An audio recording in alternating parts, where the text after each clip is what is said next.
Hey guys, tonight we peel back layers, not just of clothing, but of culture, power, and desire. Imagine standing alone in a candlelit corridor inside Versailles. Your footsteps are muffled by deep pile carpets. The air smells of rosewater, sweat, and something older, something like damp linen and powdered lies. As you reach for a gilded door, it creaks open to reveal not a grand ballroom, but something far more dangerous, a dressing room. Not just any dressing room, though. This one is lined with silk corsets, starched chemises, crotchless drawers, and finely embroidered bloomers that once clung to the most powerful thighs in France. You probably won't survive this place, not because of blades or poison, but because the stories stitched into these underthings are too delicious to unhear. So, before you get comfortable, take a moment to like the video and subscribe, but only if you genuinely enjoy what I do here. And drop your location and local time in the comments. I want to know who else is awake with us tonight. Now, dim the lights, maybe turn on a fan for that soft background hum, and let's ease into tonight's journey together. You've always thought of revolutions as loud things, marches, muskets, mob cries. But what if one of the most subversive revolutions in French history started not in the streets but in a boudoir? Or more precisely, under it. The year is 1785. You're breathing against the belly of France's most famous queen, and she's not wearing a single thing beneath her chemise. No corset, no petticoats, not even bloomers, just a whisper of gauze that flutters as she shifts on the chaise lounge. Her maid curtsies with a tray of rose-petal wine and dainty cakes, but your eyes stay fixed on a scandalous sketch lying half-hidden beneath the lace fan. It's a political cartoon, crude, mocking, and absolutely everywhere in Paris right now. In it, the queen is wearing nothing but pearls and disdain. Her body is draped across a mountain of taxes, her garter embroidered with the words, "Let them eat cake." It's not just obscene, it's revolutionary. And it all starts with what she isn't wearing. You slide back in time further to a grand hallway of Versailles, where servants rush through with bundles of linens. Only they're not just linens, they're symbols. Each thread signals allegiance, rebellion, or lust, depending on who's wearing what, and how many ruffles it has. You pass a courtesan in a sheer robe, lips stained with plum wine. She winks at you, one hand casually resting on a bundle of men's undergarments stolen chiffred with secrets. Hard to say. And that's the thing, nothing is as innocent as it seems, not even underwear. Especially not underwear. Because back in the 18th century, what you wore beneath your clothes wasn't just about modesty or hygiene. It was a coded language, an entire social system woven into lace and cotton. If your chemise was made of coarse linen, you were a peasant. If it was Indian muslin, you were either a noblewoman or a smuggler. And if it was wet, well, that depended on who you were trying to impress. French aristocracy, in all their powdered glory, built an empire of seduction using nothing more than ribbons and garters. The act of untying a corset wasn't just erotic, it was political. Who got undressed, and by whom, meant everything, tonight. You watch as the king's mistress, let's call her Madame de Flèche, enters her chambers, trailed by 3 maids. Each carries a different item, a corset, a glass vial of violet-scented oil, and a long pair of pearl-tipped garters. The mistress raises her arms and lets the maids undress her slowly. This isn't just preparation for bed, it's preparation for influence. The king will arrive soon, and depending on the shape of her waistline, the fate of several court appointments might shift.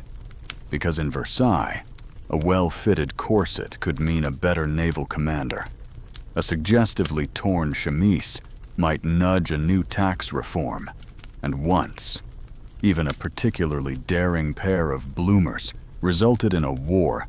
Historians still argue whether it was the underwear itself or the whispered insult embroidered along the hem. That's the thing about underwear in this time. It isn't hidden. It's flaunted, whispered about, painted, and printed in secret pamphlets passed from noble to maid to revolutionary printer. The average Parisian might not have bread, but they've seen the Queen's garters thanks to 1,000 smutty engravings pinned up in taverns. Some of those etchings wildly exaggerated, some shockingly accurate. A certain engraver named La Fontaine was said to have a footman on the Queen's laundry staff who sketched her corset patterns from memory. Of course, that might be urban legend, or it might be revolutionary espionage by lingerie. But let's not get ahead of ourselves. You walk now past a bath chamber where a nobleman sits in a half tub, attended by 2 boys scrubbing his lace cuffs. Not his sleeves, his cuffs. They're detachable, and therefore washable. Unlike the rest of his ensemble, you overhear him grumble that his valet has ruined his underbreeches by starching the crotch seam. This is more than discomfort, it's a scandal. Because stiff seams mean bad posture, and bad posture means slouching at court. Slouching implies disloyalty. Everything is encoded, even the creases in your underwear. You notice, too, that among the lower classes, underwear is becoming dangerous. On the edge of Paris, a young laundress hangs freshly boiled bloomers on a line, but stitched into one hem is a phrase. Liberté sous les jupes, freedom beneath the skirts. It's passed in secret among women, a private protest against corsets and kings alike. And while men read philosophy in cafes, these women whisper revolutions into their linens. Sex plays its part. Of course, you remember the tale of the Duc de Mirabeau, whose love affair with a seamstress famously included requests that she embroider poetry into his undergarments. One line, scrawled in red thread just above his thigh, read, "You conquer me even when clothed." She responded by sewing a miniature map of Versailles onto her petticoat, with a secret message under the Queen's apartments. Erotic, certainly, but also espionage. Even smells mattered. The perfume industry boomed. Because linen stank, everyone wore multiple layers, rarely washed. The idea of daily changing your underwear was radical, even dangerous. When a maid in 1786 tried to introduce her mistress to lavender-scented underbreeches, the noblewoman slapped her. Well, because the scent of lavender was associated with prostitutes. It's not that the noblewoman objected to prostitution, per se, just to smelling like it. So you see, underwear in 18th century France wasn't just about bodies. It was about identity, loyalty, morality, and war. It wrapped around the thighs of queens and revolutionaries alike, holding in secrets more explosive than gunpowder. And if you listen closely enough, you'll hear the rustling of petticoats like whispers in the dark, warning that the next great revolution might begin, not with a guillotine, but with a garter. You're still in that candlelit corridor, but now the shadows shift, and the air changes. It thickens with starch and ambition. You follow the scent of freshly ironed linen down a narrower hallway, past the servants' stairs, and into a chamber where the real machinery of control hums quietly. Not in the throne room, but in the laundry. A room full of steaming water, wooden paddles, and raw knuckles. Here, under the blistering breath of copper kettles, underthings are not just scrubbed, they're judged. A nobleman's honor might be stitched in lace, but it is preserved in soap. And this room is both chapel and courtroom. You watch a scullery maid wince as she lugs a heavy basket of petticoats too fine for her own skin to ever touch. They belong to the Comtesse de Rouen, a woman whose reputation hinges less on her wit and more on the pearled hem of her under chemise. One scorch mark from an iron, one stray thread, and the maid's wages will be docked, because aristocrats don't just own land, and people they own whiteness. Linen whiteness, stain-free, bloodless, scentless control. And if you think that sounds dramatic, consider this under Louis XVI. Certain fabrics were so tightly regulated they required paperwork to wash. Seriously, if your underclothes were made from imported cotton, and you didn't declare it, that was considered smuggling. And the penalties. Let's just say the Bastille had cells for people who liked their underwear too soft. You glance at a stack of folded chemises seemingly innocent, but you know now they're like passports, each hem a border between classes. A poor woman might dream of muslin the way others dream of freedom. And this dream has a scent damp, floral, faintly acidic, the scent of class trying to mimic luxury. One of the washerwomen, elbow deep in suds, hums a tune. You've heard it before at a royal ball. That's how secrets spread in France. Not in newspapers, but in laundry water. You step away and descend into another room, lower and hotter, where tailors and corsetiers sit under oil lamps. Threading bone stays into fabric as if building armor. And they are. The corset is more than support. It's social scaffolding. Your waistline defines your worth, your posture, your pedigree. You run your fingers across a stack of samples velvet, brocade, cotton, taffeta. Each one screams a different kind of power. The tightness of the laces isn't just about beauty, it's about control. A woman who faints under pressure isn't weak, she's fashionable. Fainting becomes eroticized, desired, even expected. Men pretend they don't notice, but you see how their eyes dart to a collapsing woman's bodice, hoping for a glimpse of rebellion beneath all that control. And corsets do rebel, in tiny ways. The Countess de Lune, for example, had a secret stitched into hers, a silken lining embroidered with the phrase, "Je ris quand je saigne," I laugh when I bleed. That's not metaphor. She actually bled. The steel boning rubbed her ribs raw, but she refused to loosen it, because loosening it would be admitting that the system hurt. And aristocrats don't admit that. They just perfume it. Meanwhile, her husband wore drawers made from hand-washed linen, imported from Ireland, each pair costing more than a carpenter earned in 3 months. He insisted they be scented with bergamot oil, not because he liked it, but because his mistress once said it reminded her of her childhood tutor, who wore the same cologne. Don't ask. It gets weirder. You pass a mirror and glimpse yourself, except it isn't you. It's a young noble, maybe 20, wearing powder and a powdered expression, rehearsing his dressing performance. Because in Versailles, getting dressed is a ritual, an audience-worthy spectacle. Each article of clothing has a rank. You can't just throw on stockings. No, a valet must present them. And if you're important enough, someone even more important must hand you your underclothes. The king, for instance, must be offered his shirt by a high-ranking duke. Because touching royal underclothes is touching power. Imagine the sheer absurdity, grown men in wigs fighting over who gets to hold a sock. And yet, that sock might mean access to a pension, a title, or your nephew's job at the Navy. So, yes, it's worth groveling.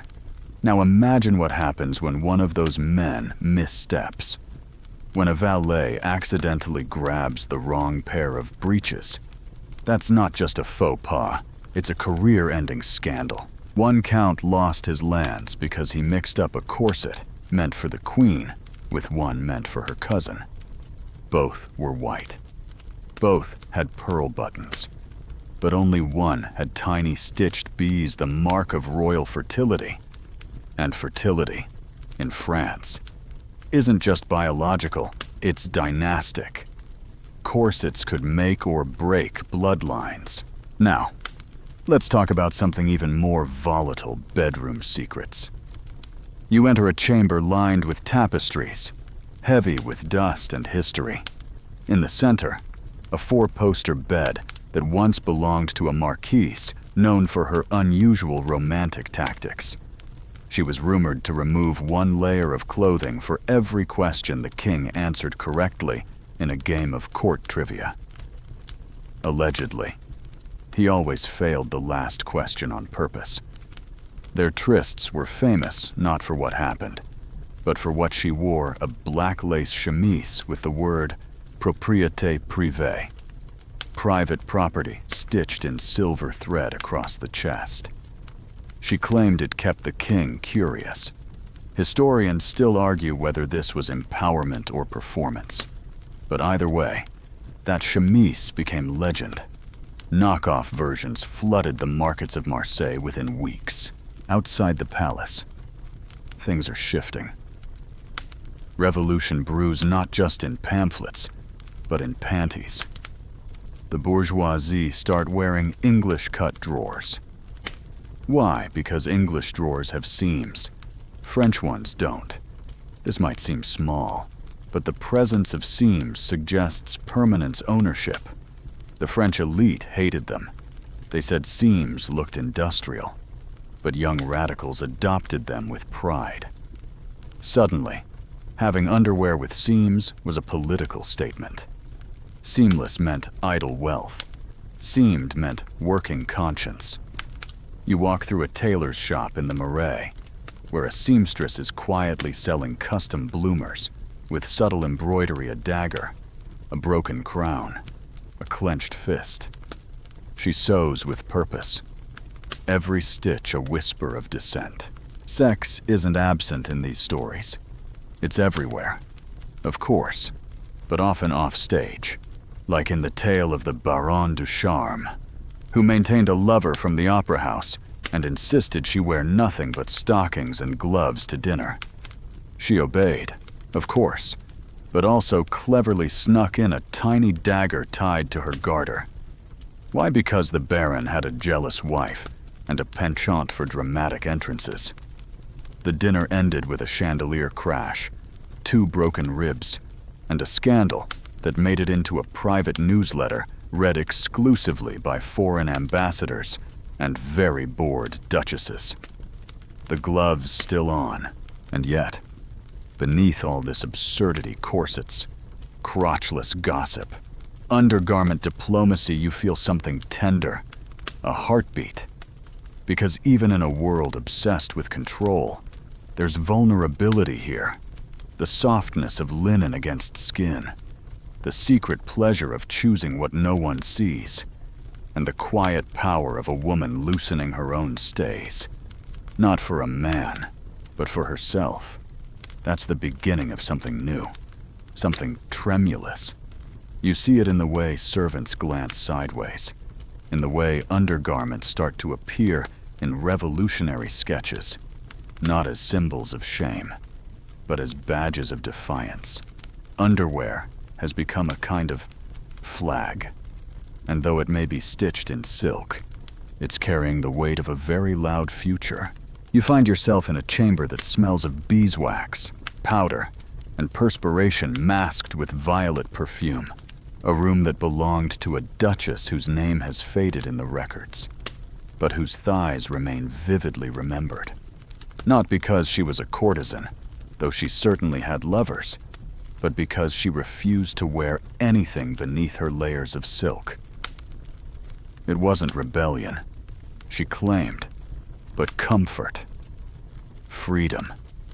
You watch her stand before a triple mirror, adjusting her gown, and for a fleeting second, you glimpse the gleam of flesh where drawers ought to be.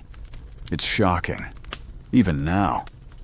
But in the court of Louis XV and Louis XVI, going commando wasn't just common, it was stylish. Elite women dismissed drawers as bourgeois discomforts, and noblemen believed that too many layers dulled desire. So instead of underpants, they wore the illusion of innocence, a cascade of petticoats, like layered defenses. Beneath them, nothing but skin and secrets. And this wasn't private knowledge. Everyone knew, gossiped, fantasized. Some claimed it made women more vulnerable to seduction. Others said it made them more powerful, because in a world where touch had to pass through layers of lace and propriety, the absence of those barriers became erotic leverage. One story, retold in the brothels of Paris, follows a certain comtesse who, at a masquerade, sat astride a gilded swing in the Queen's garden. As her skirts flew up, a dozen men gasped, and one fainted. Not from what he saw, but from the realization that his own wife wore the same perfume. Historians still argue whether the story is apocryphal or just jealous exaggeration. But it doesn't matter. What matters is that underwear its absence. Its suggestion became performance. Even the Queen, poor Marie, could not escape it. You remember her portrait, painted in scandalous undress, no corset, no hoop skirt, just a muslin chemise and a ribbon in her hair. The painting, meant to humanize her, backfired spectacularly. Pamphleteers seized upon it, mocking her as a harlot queen, calling her attire linens of the laundry girl. Ironically, she had worn it to appear more modest. Instead, it made her too real, too touchable, too bare. The French wanted their queens to float above them, untouched by sweat or stain. But here she was, soft, wrinkled at the waist, nearly human. And that terrified them. In private, her wardrobe was even more controversial. She had a preference for English cotton, which enraged the silk guilds of Lyon. They accused her of killing the French economy, one cotton petticoat at a time. In response, revolutionaries printed caricatures of her bloomers around her ankles, purses hanging from garters, mouth agape in pleasure or protest. It was hard to tell which. These images weren't just titillating. They were weapons, underwear. Now was ammunition. In a small salon off the Rue Saint-Honoré, revolutionaries passed these drawings hand to hand. They called themselves the threaders. They sewed hidden messages into hems, smuggled declarations of dissent inside corset linings, and stitched liberty caps onto silk petticoats.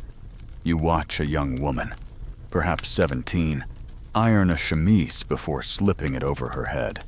Inside the fold, near the breast, is a red-inked phrase, "Le peuple soulève les jupes." The people lift the skirts. It sounds obscene because it is. It's meant to be. Rebellion doesn't wear armor here. It wears satin. And it giggles when you least expect it. You cross the river to the left bank, where a bookseller is quietly wrapping forbidden pamphlets in what looks like laundry. One of them, hidden inside a bundle of lace underwear, features a full-page illustration of a bishop wearing bloomers. He's dancing on a table, clutching a garter in his teeth. The caption reads, "Faith may hide the body, but it cannot silence desire." This line, more than any philosophical treatise, sets fires in the minds of young radicals, because while Rousseau talks of virtue, and Voltaire of reason, it's the soft whisper of silk against skin that keeps people awake at night. The church is furious, so is the monarchy, but they can't stop it.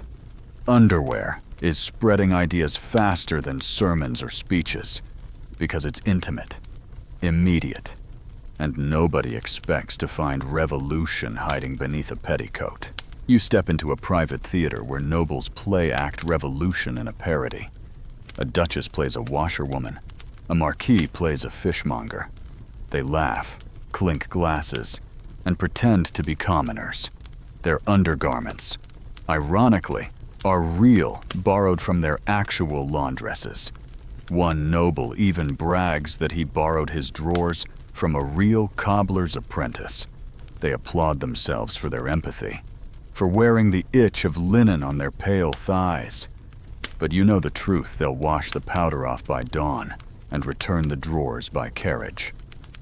Still, something has changed. They've tasted discomfort, and maybe, just maybe, that itch will linger. Let's turn back to the royal bedroom. Not the one you've seen in textbooks, but the one behind the panel, the secret chamber. Here, the queen meets her inner circle. Here, decisions are made about wigs and waistlines, but also about trade, marriage, and diplomacy. And always, always about underthings. Which lace supplier is loyal? Which corsetier leaks measurements to the press? The queen adjusts a silk shift as she speaks to her confidant, Madame Campan. They discuss a proposed ribbon color for a new chemise. Rose, perhaps, or sky. But the wrong hue could signal allegiance to the wrong faction. Yes, even color is political. In Versailles, blush could mean revolution. Blue could mean betrayal. There's a knock at the door. A footman delivers a parcel. Inside, an unsigned chemise, stained, ripped, and attached to it. A note. No more silk. No more secrets. The queen stiffens, not with fear, but recognition. The undergarment is hers, or was.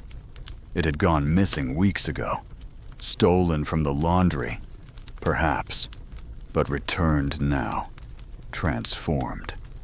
A message, a threat, a prophecy. You can feel her heart beat through the silence. And still, life carries on. A duke proposes marriage to a merchant's daughter by gifting her a set of monogrammed drawers. She refuses, sends them back soaked in vinegar to disinfect your intentions. Her note reads, the story spreads, and suddenly vinegar-scented bloomers become the latest revolutionary flirtation.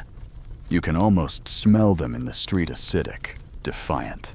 Sharp, love and protest, stitched together in fabric no thicker than a breath. You finish this night not in a palace, but in a modest Paris apartment, where two seamstresses stitch side by side. One embroiders roses into a bride's corset, the other, a guillotine. No one notices. They're just women working. But you've learned better. You know now that every hem carries weight. Every lace has lineage. And sometimes, revolutions start not with a speech, but with a seam. You wake up, not in your bed, but tangled in the folds of something heavier, softer, and far more dangerous than blankets linen. Soaked in rose water, stretched over a mattress stuffed with horsehair, beneath a canopy of embroidered peacocks and poison. The morning light leaking through the curtains doesn't feel innocent. It feels staged. Golden, yes, but also sharp, like a spotlight about to catch someone in the act. And in this case, the act is dressing. Not for modesty, not for comfort, for power.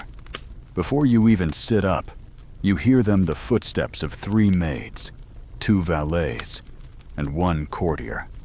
They're here not to greet you, but to assemble you. Because here, in Versailles, you are not a person until you are dressed. And you are not truly dressed until your underwear has been selected in someone more important than you.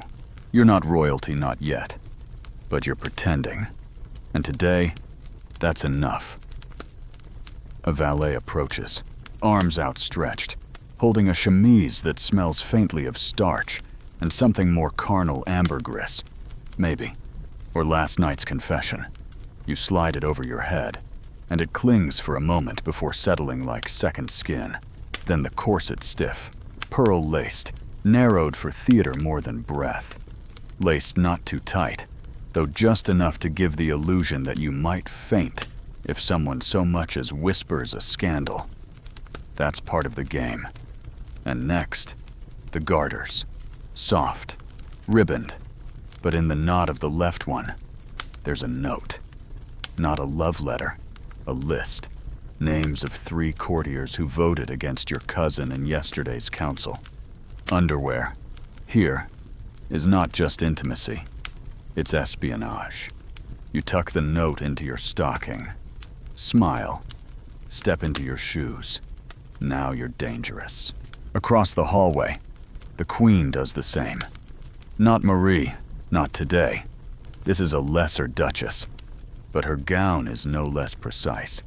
She's chosen dove gray, a color meant to symbolize humility, but the cut of her bodice says otherwise. It plunges just enough to suggest purity under threat. And isn't that what everyone is selling here? The illusion of being desired and untouchable at once. A maid fluffs her petticoats, revealing a flash of thigh and something rarer, a stitched emblem on the inside of her drawers, a crown. But not the royal one. It's been inverted. Subtle, daring, possibly treasonous, or just flirtation. Historians still argue whether women used these emblems to rebel or to seduce. Some say both, because in the 18th century, French women couldn't vote, but they could wear messages on their hips. Back downstairs, the staff are playing their own game. A footman passes a laundress in the corridor. Their eyes meet. No words, just the flick of a linen bundle in his hand, and her smile. You know what's in that bundle. Not towels, letters, secrets, maybe even royal underthings. Stolen, borrowed, bribed. The line's too thin to draw. You follow the laundress to the servants' courtyard, where lines of white cloth flutter like surrender flags. But these aren't surrender. They're survival. Every piece washed by hand, boiled in silence, scrubbed with soap that peels skin. It's not just labor, it's intimacy without invitation. Every stain tells a story, and those who wash them know more about the nobility than their confessors do. You step inside the laundry room, and the heat punches you in the face. Kettles steam, arms glisten. A girl, no older than 16, folds a pair of bloomers with such precision you'd think she was assembling a weapon. And maybe she is. These are not just drawers, they are the Queen's. Stolen during a fire drill, smuggled out under a pile of uniforms. Now, they'll be traced, copied, mocked, maybe even auctioned in a back alley where revolutionaries drink cheap wine and plan the fall of everything. You hold them for a second, light, lace-trimmed, impossibly delicate, but the weight they carry could topple a regime. Later that night, in a small wine-soaked salon tucked behind a bakery, you watch a man read aloud from a leaflet while his companions howl with laughter. The page depicts the king's physician inspecting his backside for signs of fiscal strain. Below it, a sketch of the Queen straddling the economy, her corset laced with debt, her underthings labeled national shame. The room explodes in drunken cackles, but beneath the laughter, you feel it the burn, because jokes about underwear aren't just jokes anymore. They're fuel. You glance around. Every person here wears linen, rough, stained, earned, not perfumed, not tailored. These are the people who bleed in their drawers and get no paintings to remember them by. But they remember everything. You step outside to breathe. A breeze lifts the edge of a poster on the wall. You pull it back. More drawings, more satire. One catches your eye. It's the queen again, except now she's faceless. Her body detailed. Yes, corset tugged loose. Chemise slipping from one shoulder, but her face is a mirror. Literally. A piece of foil glinting where her features should be. You stare into it and see yourself. And in that moment, you understand this isn't about Marie or Louis. It's about all of them, all of us, about who gets to be seen and who only gets touched, who is allowed lace and who is buried in burlap, who wears the symbols and who is forced to become them. And still, in the palace, the rituals continue. A noblewoman enters her room to find a set of undergarments laid on her chaise. Her maid is gone. No note. But she knows. These aren't hers. They belong to her sister-in-law. And the stitching, not the usual floral. It's a wasp, a threat, a message, a joke, impossible to say. All she can do is wear them, because not wearing them would be an admission. And in court, silence is always preferable to weakness. She lifts the bloomers. They smell faintly of crushed lavender and betrayal. She puts them on. Meanwhile, across Paris, a brothel madam trims her corset with velvet stolen from a bishop's cape. She calls it recycling.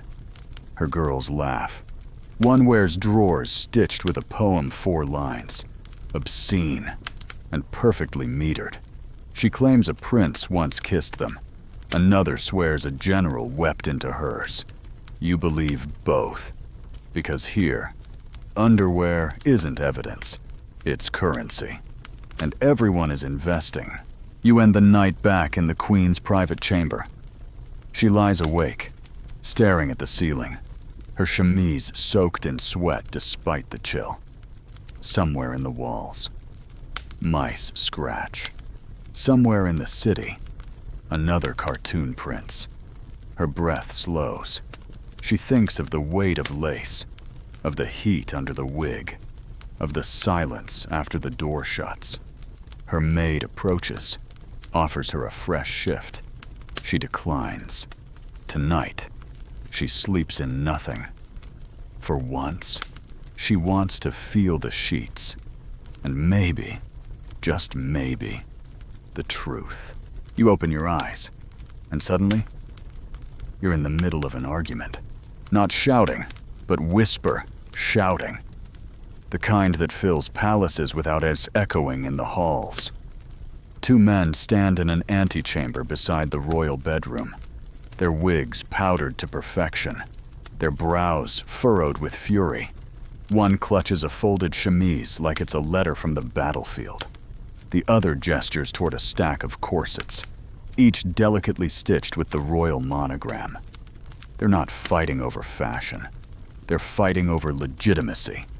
You're watching a debate over who has the right not to rule France, but to touch the fabric that clings closest to its queen. And in Versailles, that's the same thing.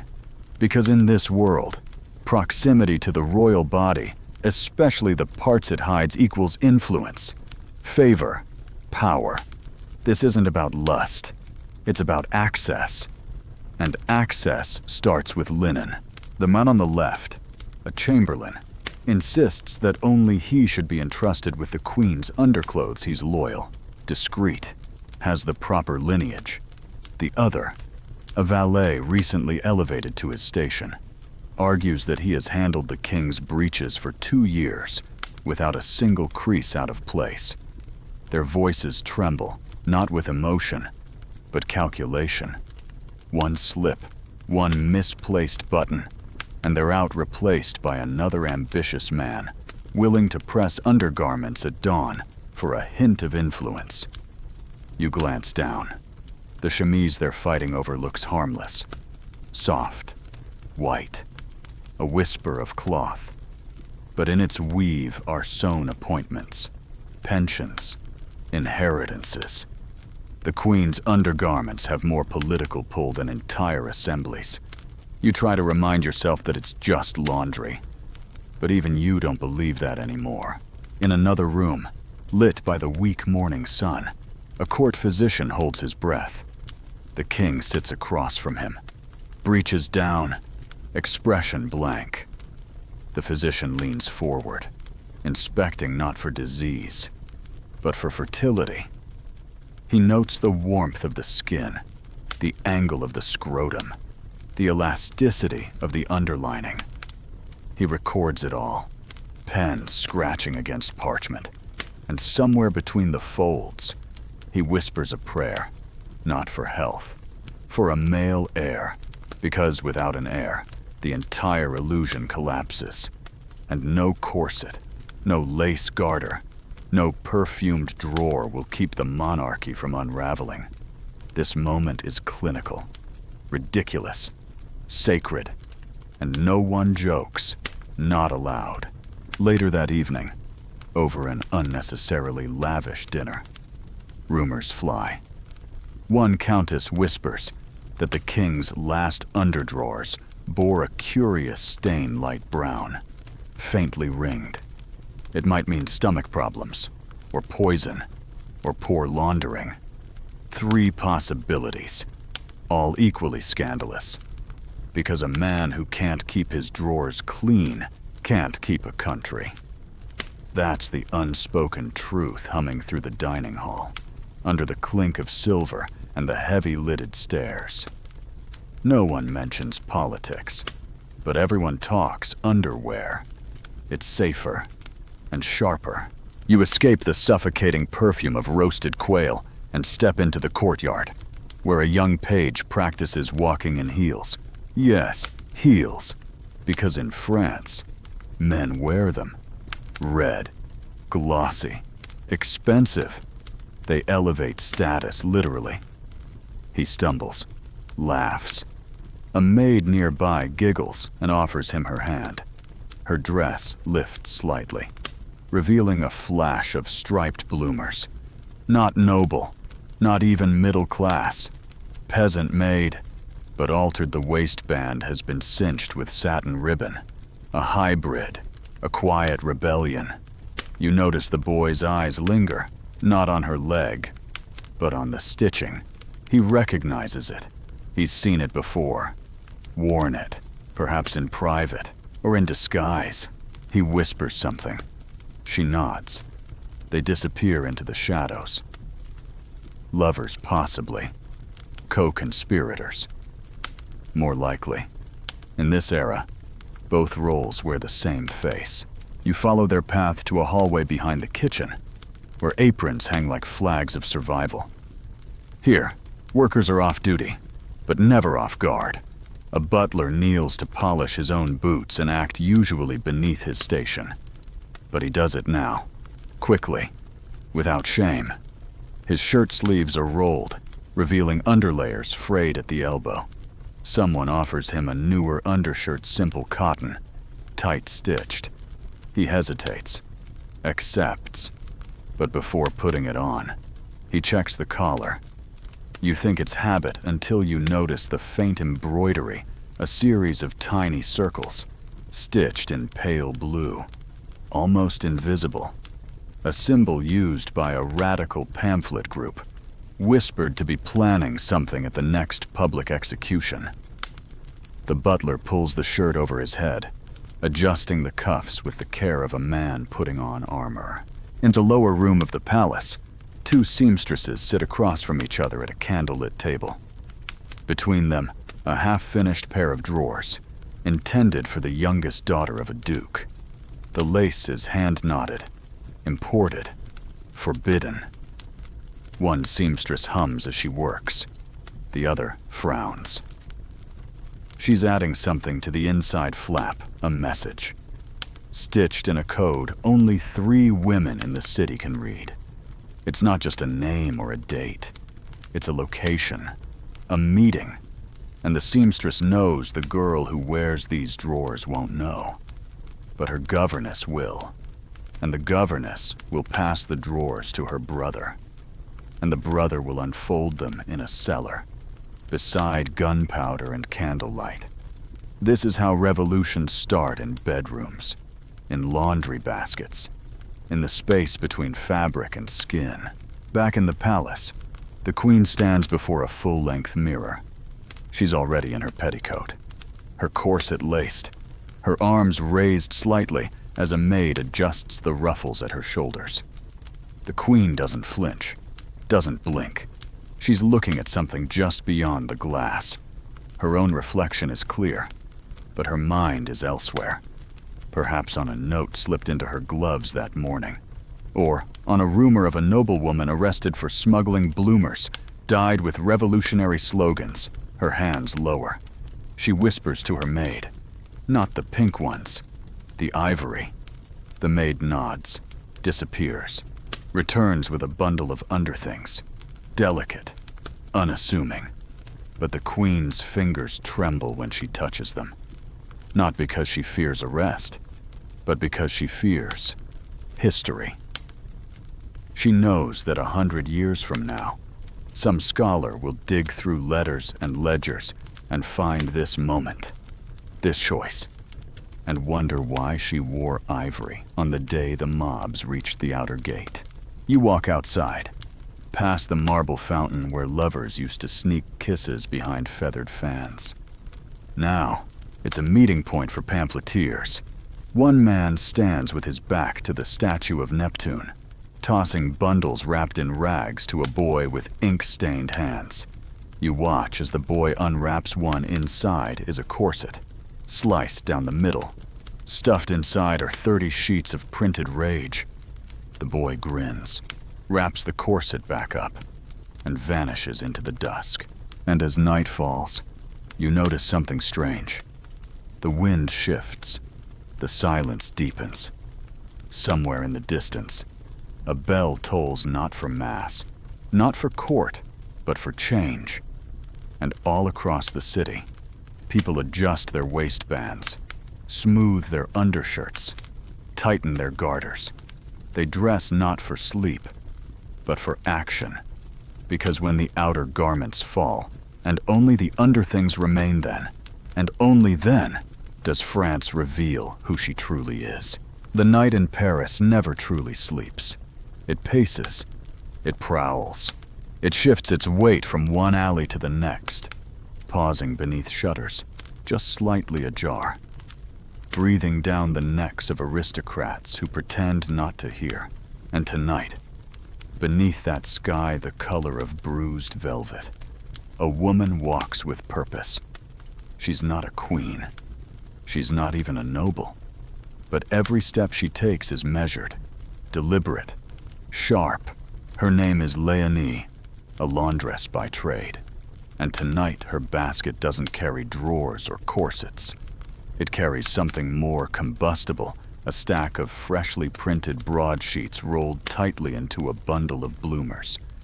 On the surface, it's just laundry, but you know better now. Nothing is just laundry anymore. As Léonie ducks under a crooked archway and disappears into a tavern lit only by oil lamps and low laughter, you realize this is where revolutions are actually laundered, not in speeches or salons, but between the seams of everyday life.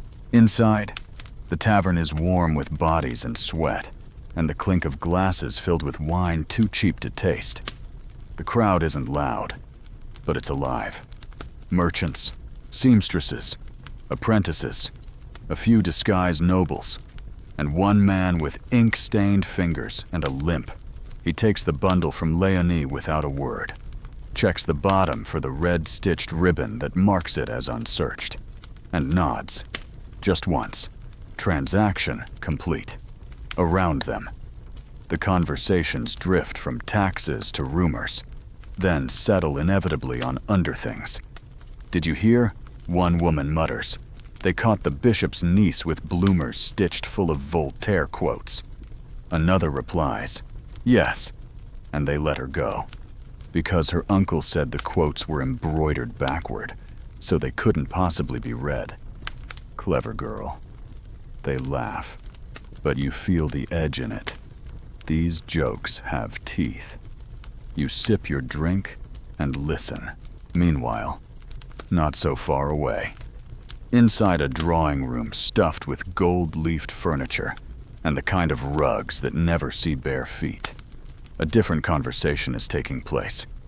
A duchess, draped in lilac silk, is recounting her visit to a boutique that dares to sell revolutionary lingerie.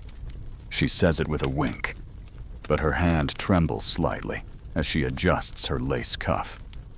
Apparently, they sell corsets dyed in the tricolor blue, white, and red, but only on request, and only to those vouched for by a known patron.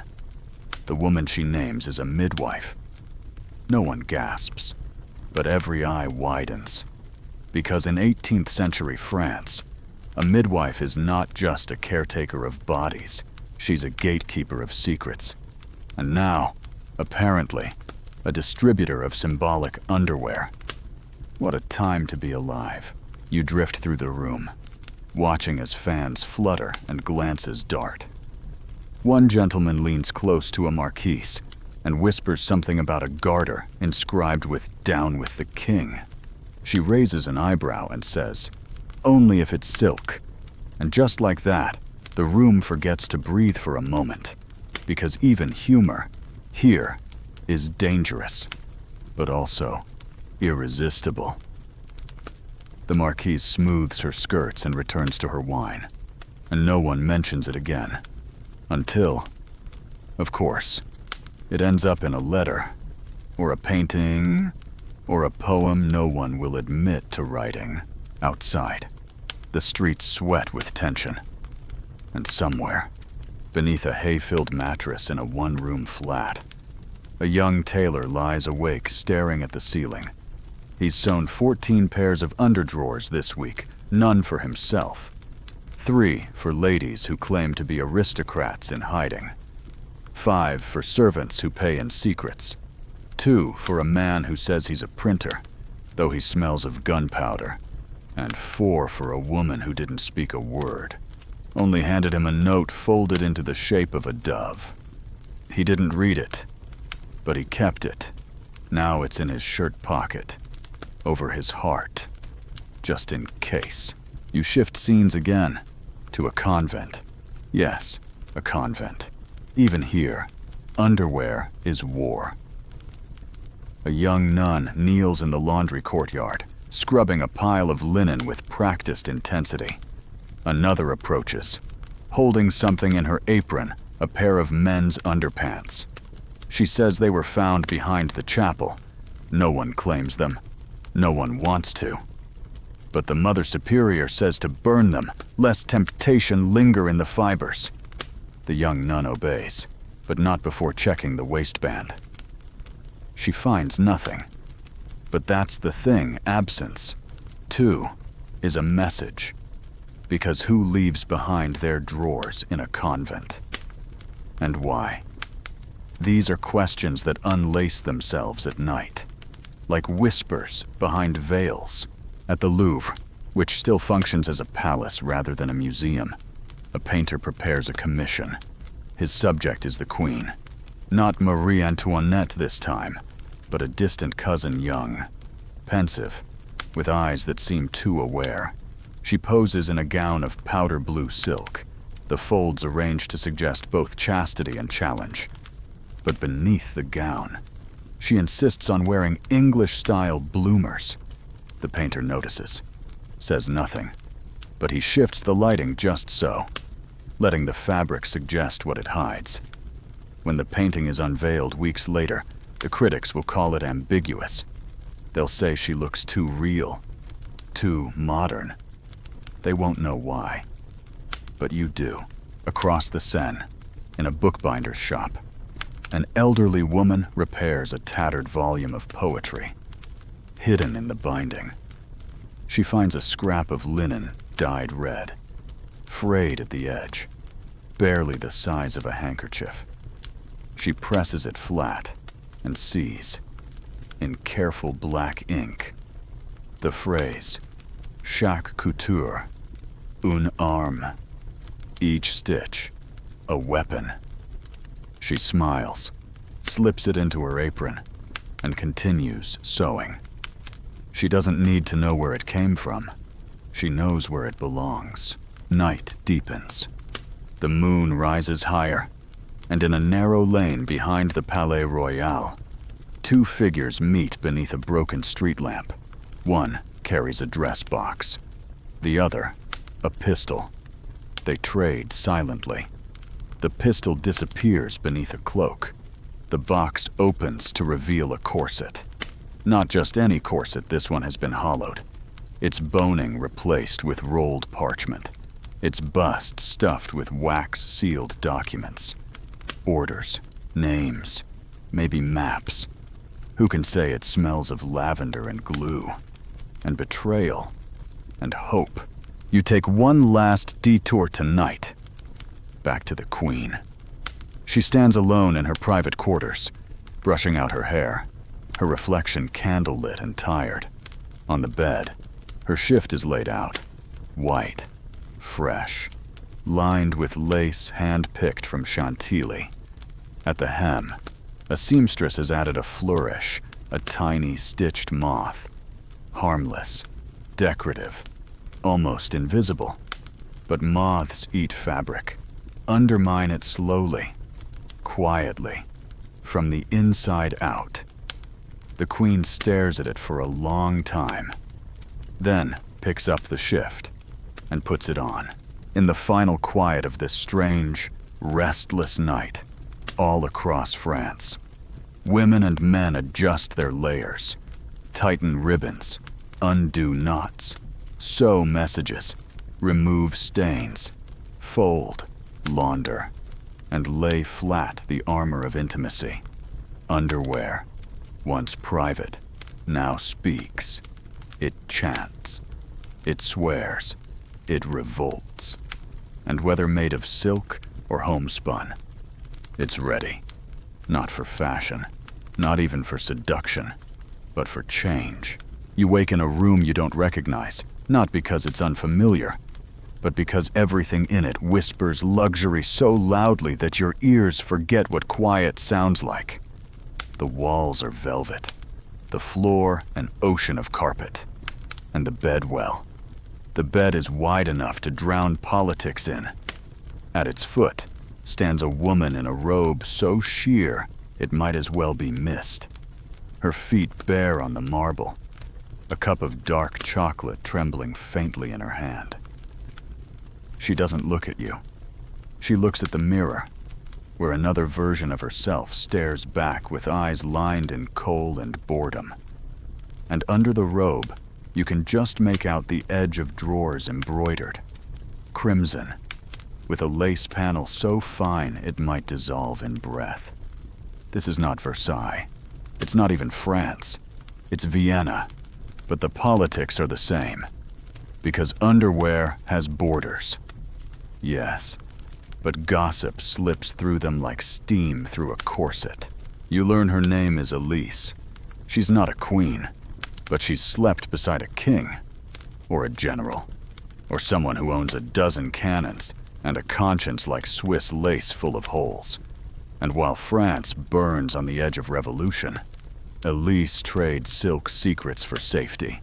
Every piece of lingerie she owns is catalogued, not by her, but by those who want to own her, or silence her.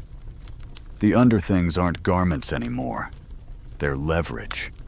She receives a package each week, corsets dipped in rose oil, drawers wrapped in letters, some written by poets, others by spies. And sometimes, it's hard to tell which is which, because a line like, "Your waist haunts my fingers like a guillotine of hope," could come from either. She turns from the mirror, finally sees you, smiles. Not kindly, the kind of smile that knows things you don't want written down. She sets the chocolate down and slips off the robe. And for a moment, you're not sure if you're witnessing history or being tested by it. Because the body is never just a body in these rooms. It's an archive. Every bruise, every ribbon, every pressure mark left by boning or binding is a footnote in an empire's collapse. You're not here for seduction. You're here to read. And read you do. Later, by the fireplace. Elise tosses a garter across the cushions and sighs. He wanted me to wear nothing, she says. But nothing was all I had. She means the general, probably. Or maybe the ambassador. You don't ask. Instead, you study the garter. Inside, written in thread so fine you almost miss it, is the phrase. Cette chair n'est pas neutre. This flesh is not neutral. She notices your look. We all wear our causes, she murmurs, even when we pretend not to. Back in France, the Queen's chemise is being painted again, this time by a young artist, desperate for favor and coin. He wants to flatter. But the Queen, now wearier, wiser, leans forward and says, "Make it wrinkled." The painter stares. She explains I want it to look worn, like it's been lived in, like I'm not made of marble. He nods, reluctantly, but in the final portrait, he smooths it anyway. Smooths her into perfection. History will forget the conversation. But you won't. In the shadow of Notre Dame, revolutionaries stage a secret gathering dressed in costume. It's a parody. Of course, one plays the bishop, one the king, one the queen, and one, unexpectedly, plays the royal laundress. She arrives dragging a basket filled with bloomers, marked with inked slogans, slogans too rude for pamphlets, but too true to ignore. They act out scenes of judgment and laundry, of penance and powder, and when the false king bends to kiss the false laundress's feet, the crowd roars with laughter. But you catch it. The undercurrent. The fury. This isn't just comedy. It's prophecy wrapped in bloomers. Tomorrow, someone will find the basket outside the palace gates. Empty, except for a single pair of drawers embroidered with the words, "Justice dries slowly." And if you think the palace isn't listening, think again. In the Queen's inner circle, a noblewoman is being questioned. Not by guards, but by glances. She wears a new corset. Not the usual floral brocade, but plain muslin. Revolutionary chic, they call it. Pretending poverty while sipping from crystal. But the gossip tonight is that her chemise was made in England, smuggled across the channel in a crate of sugar. This is no longer a question of fashion. It's treason. The Queen watches her across the ballroom, one eyebrow lifted, says nothing, but later, the seamstress who supplied that corset is found with her shop ransacked. Not robbed, rearranged. A message, no more threads of resistance. Down by the river, two women meet in the early morning mist. One wears a cook's apron, the other, a midwife's cloak. Between them, a bundle of linen and a cup of steaming broth. The linen contains the tools of their trade and their treason. Folded into the hem of a child's nightgown is a diagram, a secret path through the back streets of the Tuileries, marked in blue thread, like veins. They don't speak much, just nod. Hand off the bundle. The cook walks away, her apron stained with blood that isn't hers. The midwife sips the broth. It's not good, but it's warm, and that will have to be enough. A week later, the bloomers arrive. Not just one pair, dozens, flung over statues, tied to carriage wheels, draped on cafe chairs, each one dyed in tricolor, each one bearing slogans no one dares print, but everyone reads. No king between our thighs. Freedom wears lace. Unlace the tyrant. The city erupts in laughter. then relents, then whispers, "Yai." Who made them, who dared, no one knows. But everyone feels it. The air shifts. The monarchy has been mocked in its most intimate layer, and there is no coming back from that. You find yourself in a seamstress's attic the night before it all falls apart. She's sewing quickly, by candlelight, her fingers raw. Her daughter sleeps nearby, wrapped in a petticoat too thin for winter. On the table, bloomers, corsets, garters, but not for clients, for symbols, for barricades. Tomorrow, she will hang them across the windows like flags, not because they'll stop bullets, but because they might stop silence. The last thing she sews is a ribbon. She ties it around her wrist, kisses her daughter's forehead, blows out the candle, and in the dark, the revolution begins again, not with a bang, but with a button. You're not supposed to be here, not in this hallway, not at this hour. But the palace is quieter than usual, and curiosity has always been your worst habit. A single oil lamp flickers on the wall, casting long shadows across a door with no name. The air is heavy perfumed, but not sweet. Something muskier. Animal. You hesitate, then push the door. It opens without a sound. Inside, a room you didn't expect. Not a bedroom, not a chamber of state. A closet, but not for storage. This is the private print room, and what it prints isn't law or decree. It prints desire, fear, blasphemy. Spread across the long table are sheets of half-finished pamphlets, woodcut illustrations still damp with ink. You step closer. One shows the queen reclined naked in a confessional. Another shows a bishop straddling a lamb, his robe hiked up and his underdrawers stamped with fleur-de-lis. Each page smells of ink, sweat, and something else danger. You flip through. Some are crude, but some are beautiful artistic. Even the satire so sharp it might as well be stitched with thread.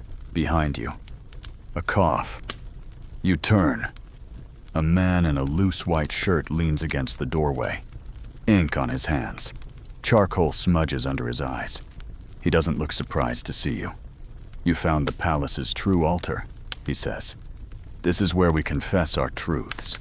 He picks up a sheet, shows you an illustration of a nobleman in corset and bloomers, bent over as a maid kicks him out the door.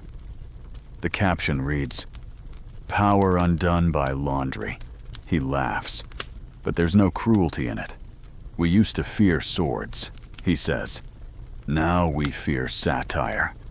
You realize then you've just stepped into the war room. But the weapons here aren't rifles. They're drawers, corsets, irony pressed into fabric and paper alike. The man, he never tells you his name, offers you a cup of wine. It tastes of smoke and cherries. He shows you how the queen's chemise was copied and circulated, not just among the poor, but among the curious elite. They say she wore nothing underneath, he murmurs. That's the phrase that brought down a dynasty.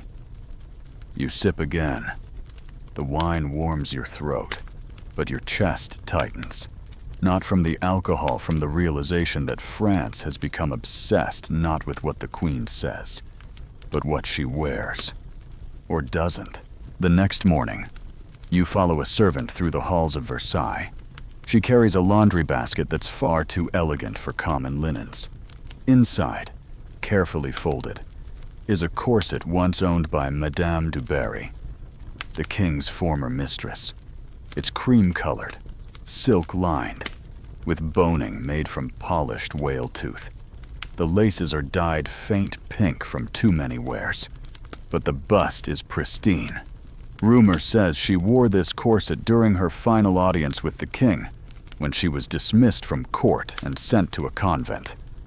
Now it's being returned to the royal collection, to be hidden or displayed depending on the political weather. You want to reach in and touch it, to see if it still carries the scent of roses or regret. But you don't. Instead, you follow the basket into a room where fabric meets legacy. There, a clerk documents every hem, every fray. "We're archiving history," he says. "One garter at a time." You think he's joking. He isn't. He picks up a pair of drawers, holds them to the light. "These," he murmurs, "belonged to the Duchess of Orléans. She had them made with a hidden pocket for letters, smuggled messages inside her own skirts." He folds them gently, reverently, as if they might still whisper.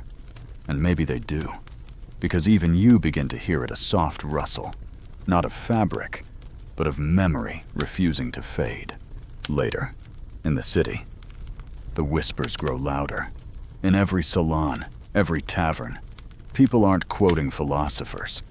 They're quoting captions, laughing at pamphlets, repeating stories of a prince caught cross-dressing, of a bishop ordering silk undergarments from London, of noblewomen using chemises to carry gold out of the treasury. Some of these stories are false. Many aren't. And no one cares which is which. Because in times like this, the boundary between scandal and scripture dissolves like sweat into linen. At a theater tucked behind the Rue Saint-Antoine, a new play debuts. Its heroine, a laundress who seduces a king, only to reveal she's a revolutionary in disguise. The audience laughs, gasps, cheers. But the real tension comes when she removes her outer dress, revealing not lingerie, but a bodice made from stitched-together pamphlets. The king on stage kneels. The crowd erupts. They've seen their fantasy, their fury, their secret wish served in corsetry and satire. Later, copies of the costume will be made and sold across the city, not for plays, for parties, for rebellion masked as fashion. You make your way to a print shop, posing as a dressmaker's boutique. In the back room, mannequins stand half-dressed in corsets embroidered with phrases like "down with silence" and "breath is resistance." Each piece sold comes with a page of poetry tucked into the waistband. The shopkeeper smiles as she laces a bodice for a customer who, under her veil, is clearly a man. No one bats an eye. Gender here is fabric deep, and every stitch counts. Across the river, a noblewoman watches from her window. She used to be feared. Now, she's just observed. Her maids no longer gossip quietly. They whisper freely, knowing she can't afford to dismiss them. Her drawers, once laundered in secret, now hang outside in full view, tied to the same line as the cooks and the gardeners. And she hates it, not because of the exposure, but because no one cares anymore whose lace is whose. In a brothel not far from the Bastille, a madam displays a pair of bloomers once worn by a duchess. Supposedly, they're framed, lit by candles, tied with red ribbon. Patrons place coins beneath the glass, not for lust, but for legend. The madam swears they still smell of privilege. You don't sniff. You just listen as she tells the story, how the Duchess fled wearing only these, how she begged for shelter and was refused by every house she once funded. "Clothes don't buy loyalty," the madam says, tapping the glass. "But underwear, it buys stories." You end the night on a rooftop, watching as the sky smudges into ink and the city glows from below. In the distance, laundry lines sway between tenement windows, petticoats and shifts fluttering like surrender or like flags. Each one carries a message, not in ink, but in wear, in holes, in stains, in stitches pulled too tight or not tight enough. The revolution is no longer a rumor. It's an outfit. It's ready. And tomorrow, when the petticoats come off the lines, they won't go back into closets. They'll be worn into the streets, onto scaffolds, through crowds. Because fashion doesn't die in revolutions, it leads them. And somewhere in that thrum of cloth and fire, a woman picks up a corset too tight for breathing, smiles, and wears it anyway. Not to please, not to suffer, but to speak, in lace and bone and silk. Her voice, hidden for centuries beneath layers of propriety and powder, now breathes through every seam. You hear her, so does history. By now, you've learned that nothing in 18th century France is as intimate or as incriminating as laundry, especially royal laundry, especially when that laundry goes missing. And this morning, something is missing. Specifically, a pair of ivory drawers from the Queen's private dressing chamber, embroidered with lilies, trimmed in lace, and stitched by hand, with a secret only 3 people were supposed to know, a personal symbol tucked inside the waistband, hidden from the eye, but pressed against the skin each time the Queen wore them. You don't know who took them, but you know why. Because in this moment, possession of a royal undergarment is more valuable than diamonds. Not for ransom, not for seduction, but for proof. Proof that the monarchy bleeds like the rest of us, sweats like the rest of us, stains like the rest of us. Outside the palace, a satirical sketch is already making its rounds. It shows the Queen bending over to pick up a petticoat, while a crowd of peasants leer behind her. The title, La vérité sous la jupe, the truth beneath the skirt. It's crude, it's effective, it's everywhere. And suddenly, the court is in a frenzy. Not about finances, not even about food, about drawers. Because once people believe they've seen beneath the layers, all reverence dissolves. The myth collapses. The Queen is no longer an untouchable symbol. She's a woman with thighs and underthings, and that is revolutionary. You follow a chambermaid through a narrow back hall. She's young, clever, smiling like she knows something you don't. She leads you to the laundry quarters, where 3 women are bent over steaming tubs, elbow deep in the Queen's linens. Except not all of them are the Queen's. Some have been switched. You watch as one washerwoman scrubs a pair of bloomers marked not with a royal crest, but a radical sigil, tiny, red, shaped like a moth mid-flight. And that's how messages spread, now not with ink, but with thread. Not through the mouth, but through the laundry. These women don't need salons or pulpits. They have starch and soap and memory. Meanwhile, in a smoky salon tucked behind a cafe near the Palais Royal, a pamphleteer reads aloud from his newest piece. It's not philosophical, it's anatomical. A mock inventory of the Queen's wardrobe, listing each item with scathing metaphors. Her corset a vise of iron around a hollow heart. Her garters straps of deceit that hold nothing but debt. And her chemise as transparent as her intentions. The room erupts in laughter. Someone offers to stage a reading at the next public assembly. But the man declines. They're already reading it. He says, in the laundries, in the kitchens, in the bedrooms. He's not wrong. Because this isn't just slander, it's seduction. The people are addicted to the idea of pulling back the curtain. The monarchy, once armored in layers of fabric and ceremony, is now naked, and France cannot look away. You step into a boutique that used to sell luxury corsets. Now, the displays are empty. The shopgirl shrugs. No one buys silk anymore, she says. They buy linen, cotton, things that breathe. You ask if business is bad.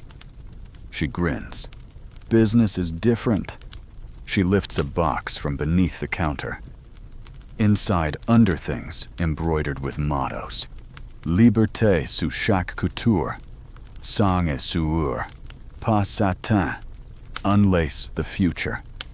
She doesn't sell them. She gives them away. Carefully. Selectively. Each piece wrapped like contraband. You ask who makes them. She nods to the back room. Seamstresses who used to sew for duchesses. Now they sew for France, and in that room, lit by a single shaft of window light, 2 women work without speaking. One threads a needle with hands too tired to tremble. The other lays out muslin panels like battle maps. They sew with urgency, every stitch a vow, every hem a line in a story the government can't erase. One of them, the older one, hums a lullaby. You recognize the melody. It's the same song sung by the washerwoman in Versailles. That's how far these women have reached. That's how fast revolution travels when carried by cotton. Outside, a woman hangs drawers from her window not to dry, but to declare. They're red, a color banned for undergarments at court. Too suggestive, too loud. But she's not trying to be quiet. Below, 2 boys on the street stop and point. Laugh, then run off shouting something about the Queen's bloomers. You realize they don't know whether those drawers belong to a noblewoman or a laundress. And that's the point. The lines are blurring. The fabrics are mixing. Injustice used to be cloaked in velvet. Now it's stitched into rags. Back at the palace, a valet is reprimanded for folding a chemise improperly. But what really alarms the chamberlain is the embroidery inside 3 blue stars and a broken crown. Subtle, elegant, treasonous. He says it must be removed, burned. The valet nods. But later, in a moment of carelessness or defiance, he slips the chemise into a different pile. One bound for donation, one bound for the convents, or the streets, or the revolutionaries. No one will know where it ends up. But someone, somewhere, will wear it. And they'll feel it, not just the thread, but the thread of history, pulling tight across their skin. In a brothel painted with chipped murals and perfume so thick it settles into your teeth, a courtesan named Mireille peels off her corset and hangs it on a hook shaped like a fleur-de-lis. She laughs when asked about politics. My clients talk of nothing else, she says, but they forget I'm listening. She lifts a drawer from under her bed and opens it. Inside letters, not love notes, names, times, passwords, sewn into undergarments and delivered like laundry. She's a madam, and a courier, and perhaps something more. Cloth remembers, she says, even when men don't. You walk along the Seine. The bridges are hung with drying clothes ostensibly washed. But in truth, they're signals. Red for resistance, white for mourning, blue for new allegiance. The wind flutters them like flags. You stop beneath one bridge, where a woman mends a pair of stockings using hair from a horse's tail. She doesn't look up as she speaks. They used to wear these to seduce kings, she mutters. Now they wear them to run. She finishes the stitch and ties a knot so tight it could hold a revolution together. In the final hour of the day, you return to the Queen's quarters. The missing drawers have not been found, but their echo is everywhere. In the halls, the whispers, the ink stains on a footman's cuff. You stand at the window, look out, and see a city strung with linen and defiance. A city that once bowed to gold-threaded gowns and now lifts its eyes to cotton shifts like banners of truth. And just below, In the garden, someone has hung a chemise from a rose trellis. It sways gently, damp with dew, light with meaning. You don't know who placed it there, but you know what it says. You've read it between the stitches of this entire country. We are no longer under you. There's a strange silence in Paris today, the kind that hums beneath the surface. Like a held breath or a tightening ribbon. You sense it as soon as you wake. No shouting, no marching, just stillness, but not peace. Because in the streets, the market stalls, the laundry lines, people aren't talking less. They're simply saying more with fewer words. A glance toward a torn corset hung too low. A nod at a chemise dyed the wrong shade of white. And when you pass by the baker's window and see that he's tied his apron with red twine instead of blue, you understand the revolution hasn't paused. It's changed clothes. You move through the streets, and everything feels just a little too clean, a little too scrubbed. The laundry flapping from window to window doesn't sway with the wind it signals. On one balcony, a pair of drawers is clipped upside down. In a convent courtyard, nuns hang chemises laced with tiny blue flowers that don't belong to any official habit. You stop at a water pump, pretending to sip, and overhear two women discussing someone's undergarments. Not their condition, but their content. The hem says she's loyal. One whispers, but the inner fold inked, not stitched, that says she's lying. You find yourself drawn back to the boutique behind the old dressmaker's facade, now doubled as a clandestine exchange for linen contraband. Inside, it smells of beeswax, chalk, and warm cotton. A seamstress leans over a pile of freshly pressed petticoats, muttering to herself as she checks every thread. "This one's too straight," she says, and tosses it aside. Another she fingers carefully, tracing a line of invisible writing sewn in white on white thread, barely visible even when you squint. "Better," she says, folding it crisply. You glance at her hands. They're stained, not with ink, with blood. A pinprick, or something older, it doesn't matter. The work continues. Today's delivery is unusual. Not bloomers, not corsets, waistbands, strips of them, removed from confiscated drawers, passed around like relics.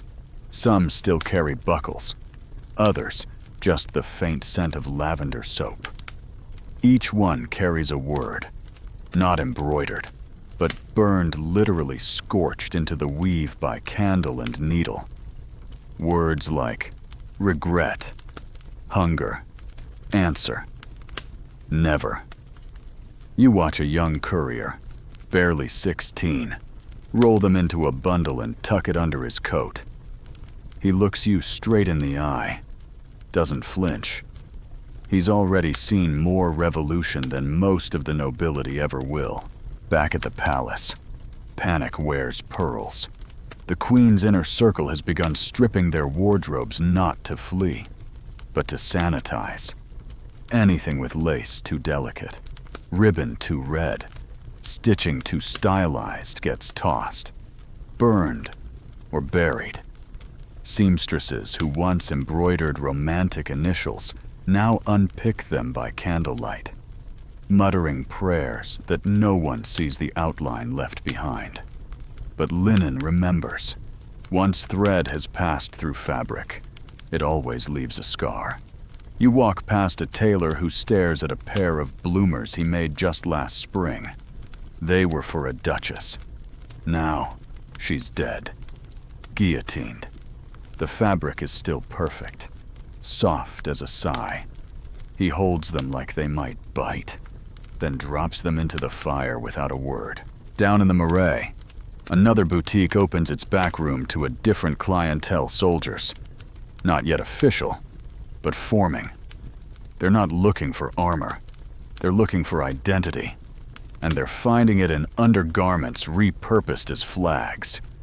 One man ties a strip of silk corset around his bicep. Another wraps bloomers around a baton. A third wears a shift over his uniform defiantly. Feminine, maybe. Frightening, definitely. Because power, now, isn't in the blade, it's in the contradiction. The blend. The blur. France isn't dressing up. France is undressing itself in public. In a brothel painted lilac and gold, a girl named Celeste has started a new ritual. Every client who enters must remove their outerwear and offer a confession not with words, but with fabric. They must bring a garment once worn by someone they betrayed. She pins each piece to the walls: corsets, breeches, sashes. One pair of drawers still has a noble's insignia sewn into the hip. "He denied me in court," she says, smiling faintly. Now his shame hangs beside the coat he gave my rival. Her room has become a museum of vengeance stitched, not spoken. And across the city, other rooms answer back. A laundress in Montmartre begins a collection of garments that never return to their owners. Some are stolen, others donated in grief. She labels each with a scrap of muslin and a single word: vanished, forsaken, undone. No one speaks of the display, but every week it grows. And those who visit leave with a sense that maybe, just maybe, revolution is a kind of laundering, of filth, of memory. Later, you find yourself on the edge of the city, where the fields stretch wide and the wind moves faster. A group of women gathers beneath a tree, passing a single corset from hand to hand. It's ripped, scorched. One of the stays cracked, but they handle it like scripture. One woman weaves a strand of her hair through a frayed eyelet. Another sews a line of red thread across the front and knots it tight. No one speaks. When they're done, they place the corset at the base of the tree and walk away. Not an offering, a warning. Night falls. You return to the Seine, where lanterns flicker on every bridge. And from the ropes stretched between them, undergarments dangle like flags in a forgotten language. Chemises inked with poems. Bloomers dyed in blood and berries. Corsets slashed with knives and stitched back with gold. Each one says something no proclamation ever will. That the body remembers. That fabric carries truth. That even in silence, linen speaks. As you pass a cafe, you see a girl no older than 10, tying a strip of someone's petticoat around the neck of a clay doll. You ask her what she's doing. She says, "Dressing my general." And you realize these aren't symbols to her. They're uniforms. Her war began at birth, beneath the rustle of sheets her mother couldn't afford to wash. And finally, as the hour grows late, you reach the palace again. You enter a forgotten corridor, lined with portraits of women who were once considered powerful. They stare down, powdered, painted, perfect. But now, someone has altered the canvas. A lace glove has been painted falling from a wrist. A shift slips from one shoulder. A corset is shown unfastened. Scandalous, no. Just honest. History being corrected in oil and blush. One brush stroke at a time.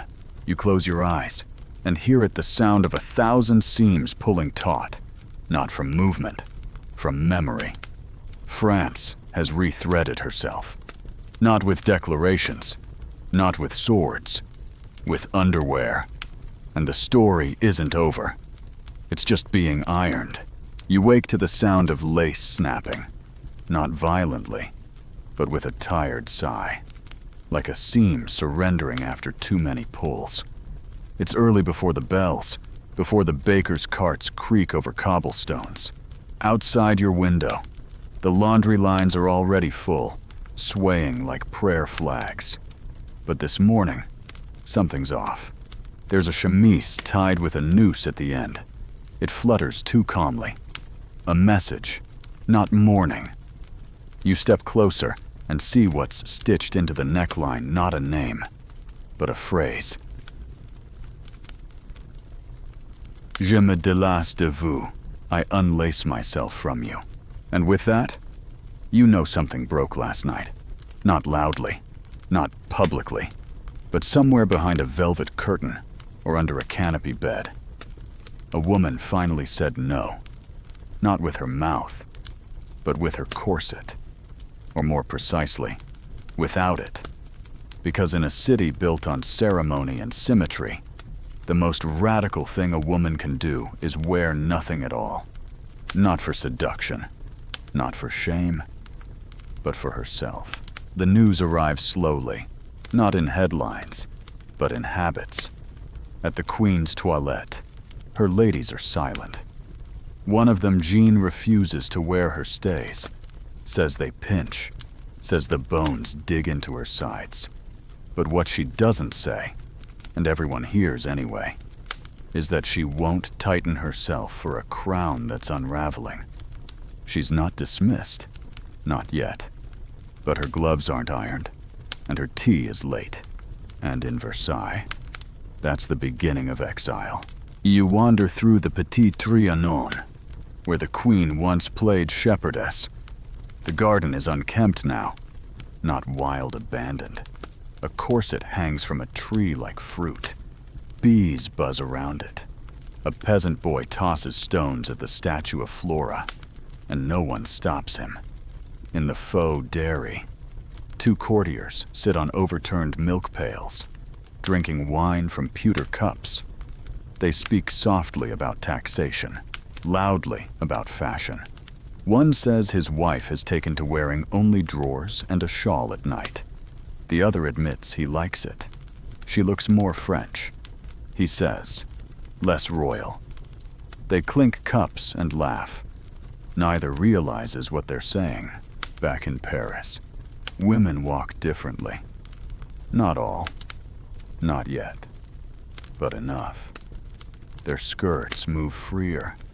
Their blouses softer. Their steps unhurried. There's a shift you can't name, but you feel it in your knees. A relaxation, an unfastening. They've started to sew their own underthings again, simple, functional, cotton. No more silk bows. No more gilded lace. One woman tells you she wears hers until the fabric thins like breath. Then I burn them, she says, because the state won't get to repurpose my skin. In an attic studio near the Rue de l'Echelle, an artist sketches a woman sitting on a windowsill in nothing but a chemise. He captures not her breasts, not her waist, but her spine. The curve of it, the strength of it. Her face is turned away. That's what they hate, he says. When she isn't looking at them, he offers the sketch to a visiting marquise. She declines. Too honest, she mutters. But she takes the version where the woman's shift is pulled lower. She'll hang it in her boudoir, next to her husband's medals. Down in the Palais Royal, a bookseller displays a new collection, Petites Rebellions, a series of satirical verses stitched onto linen and hand-bound in muslin. The cover features a pair of bloomers wrapped in chains. The back cover shows them torn open with doves flying out. He says they were inspired by a laundress who wrote poetry in soap on the windows of rich clients. They always washed it off. He shrugs. But I read it first. In the salons, women now whisper a different name. Madame Vérité. No one's sure who she is, but her symbol, a thimble with a cracked crown, is showing up in odd places. Tucked into seams, scratched into corset busks. Once, inked inside the hem of a petticoat worn by the mistress of a powerful judge. He didn't notice. The seamstress did. And now she sews the symbol into every 10th garment she finishes. For luck, she says. But her smile says more. At night, the brothels shimmer with rumors. Not of princes or priests this time, but of laundresses. Revolutionaries disguised in starch and suds. One tale says a woman was arrested with a map of the Tuileries ironed into the folds of her shift. Another tells of a courtesan who hid a dagger in the boning of her corset and gutted a man who called her property. The truth is irrelevant. The telling is what matters. Because every story adds thread to the fabric being stitched across this country, a fabric strong enough to wrap around the throat of an empire. You walk past the home of a former duchess, now stripped of title but not silk. Her laundry flaps proudly in the courtyard. But if you look close, you'll see the tears. Not accidental, deliberate. Tiny cuts at the edges of her drawers. Her statement she still wears finery, but it's wounded. And when she walks, it whistles. Elsewhere, a young girl ties her first ribbon around her thigh. Not for beauty, for memory. Her mother's garter, saved from the fire. She won't wear it every day, but when she does, she says, I walk like her voice still exists. In the public squares, the gallows rise, slow and deliberate, not yet bloodied, but waiting, and the women notice. They start stitching faster, simpler. They sew shifts that are easy to remove, drawers that don't catch on ankles. They're not surrendering modesty. They're preparing, because when everything else is stripped away, only linen will cling to the body, and they want to choose what touches them last. You return to the palace for one last look. The queen is alone in her chamber, brushing her hair. Her maid has been dismissed. On the bed, a plain cotton chemise. Beside it, her old corset brocade. Ivory, stiff as regret. She picks it up, runs her fingers across the boning, and laughs. Just once, then she lets it fall to the floor. Not with drama, with exhaustion. She puts on the chemise. No petticoat, no lace, no garters. She walks to the mirror and stares. And finally, she sees herself not the queen, not the scapegoat, not the symbol, just a woman in cotton. That's how the day ends. Not with a cry, with a dressing, not for court, for clarity. It starts with a locked trunk, heavy, dusty, dragged out from beneath a disused staircase in the east wing of a once royal estate. You don't know who finds it, only that word spreads fast. Faster than wine, faster than hunger. Because inside that trunk isn't treasure. Not in the way kings think. It's underwear. Dozens of pieces. Layer upon layer of forgotten garments, corsets with broken laces, chemises yellowed at the seams, drawers with lace half ripped, boning snapped, buttons missing. But every piece tells a story, not of opulence, but of undoing, of sweating, of being touched and then left behind. These were worn, not preserved, used, not displayed. And suddenly, you realize this isn't just forgotten laundry. This is the wardrobe of a collapsing world. The crowd that gathers to view the trunk isn't elegant. They're hungry, angry, curious. A woman holds up a corset and snorts. This kept her upright while the rest of us were starving. A boy fingers the edge of a petticoat and whispers, "It's lighter than I thought. How did they float above us for so long?" One man, a tailor, picks through the layers in silence. He finds a shift stitched with initials no one recognizes, but he knows the hands that made it. This was Paris work, he mutters, but sold in Versailles. And just like that, someone spits. Because it's not just thread, it's memory. It's proof that the queen bled, that the queen sweat, that she wore underthings made by people who later lit torches in the street. Someone takes the corsets and strings them like bunting above the square. Not mockery, not celebration, just air, a letting out. For once, they're allowed to breathe. You move through Paris as if the fabric of the city has changed. Not metaphorically, literally. Windows are draped with reclaimed shifts. Horses wear saddlecloths made from torn breeches. Babies are wrapped in old lace, and no one apologizes for the stains. Every piece of cloth on the street seems to whisper, "We were touched by them, but we belong to us now." In a basement studio below the opera house, a group of dancers rehearse barefoot in nothing but linen chemises. They say it helps them feel the floor, but you notice they also perform with more aggression, more weight. When one lifts her arms, you see words written in coal dust along her ribs. Respire est resister.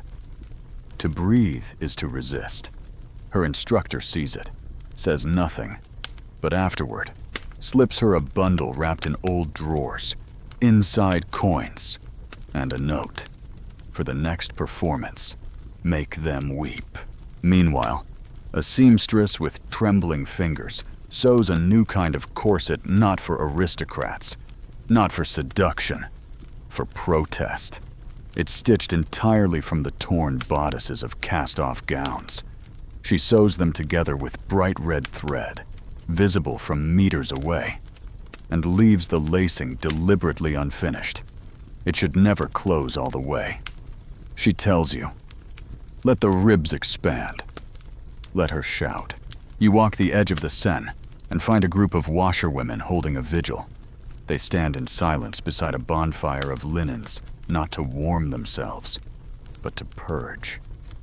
One by one, they drop items into the flame, a girdle that once held in a noblewoman's waist, a garter gifted in exchange for silence, a chemise that smelled of perfumes no one can afford anymore. They burn not in hatred, but in mourning, for the hours stolen, the skin rubbed raw, the labor unpaid. Someone begins to hum. The others join in. The smoke rises. It smells of starch and surrender. In a mansion-turned-hospital, a wounded revolutionary refuses morphine until they return his wife's undergarment. Not for scandal, for comfort. It had her initials, sewn by hand, before the fire. A nurse finally finds it singed, blood-stained, intact. She presses it to his chest. He weeps. Later, he pins it to the wall above his bed. Not as a relic, as a reminder that he didn't lose everything. Back in the salons of those who still pretend nothing has changed, conversation turns desperate. One woman admits she sent all her corsets to be re-dyed. Gray, she says. Neutral, safe. Another nods. I had my initials removed. A third, older and unrepentant, raises her glass. I kept mine, she says. And if they come for me, I'll hang them from my window like a flag. No one laughs, but everyone drinks. You visit a cathedral. Inside, instead of tapestries, they've begun to display garments. Not sacred robes. Common ones. Donated by families who have no relics to offer, only cloth worn during escape, or trial, or childbirth. One is a child's shift with the words, Elle est née libre, stitched into the neckline. She was born free. The priest says nothing, only lights a candle and bows. A market now sells nothing but underthings. Old, new, reclaimed, reborn. You see drawers repurposed into headscarves, a corset turned cradle, a shift refitted into a soldier's undershirt. You buy nothing, But you watch as a girl no older than 12 trades her shoes for a tattered petticoat. When asked why, she says, "Because this touched someone who fought." At night, you stand near the old palace wall, where a painting has appeared crude but powerful. It shows a woman, faceless, standing atop a pile of broken corsets, waving a chemise like a battle flag. Behind her, others gather, some in drawers, some naked, some wrapped in bed sheets. The message below is smeared, but clear. What you covered, we uncovered. What you hid, we wear. And finally, you find yourself in a darkened room lit only by moonlight. There, on a chair, lies a pair of bloomers. White, clean, folded with reverence.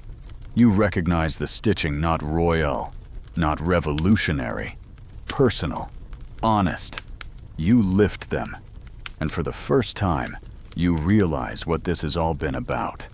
Not modesty, not vanities, not even protest, but ownership, the quiet, terrifying power of choosing what wraps your skin, of deciding who gets to see you, and when you wake to thunder that isn't thunder, not weather, but footsteps, hundreds of them, thousands, a storm made of people, boots slapping cobblestones, slippers dragging, heels clacking with stubborn elegance.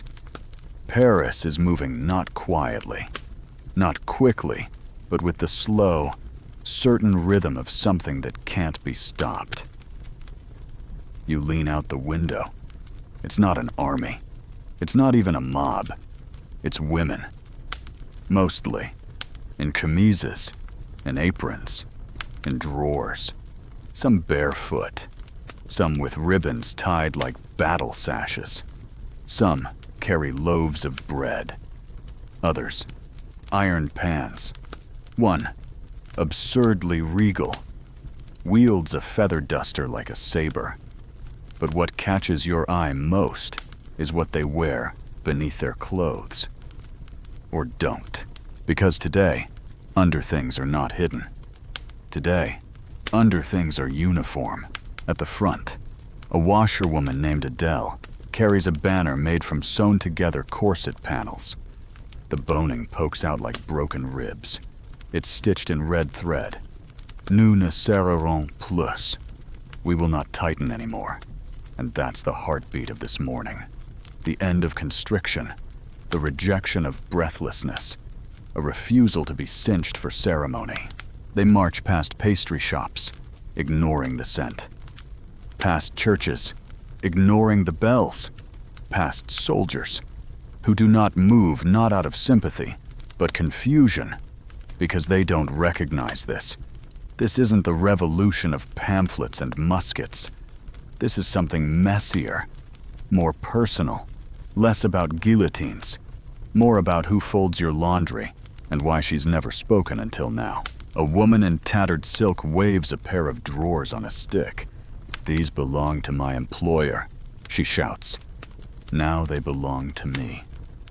The crowd cheers, but not mockingly, reverently, because stealing a duchess's undergarments is no longer theft, it's reclamation, an unfastening of hierarchy. You follow the march to the gates of the Hôtel de Ville.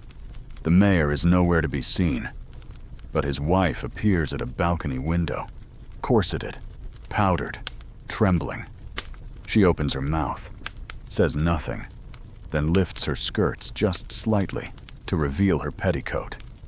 It's plain, cotton, home sewn.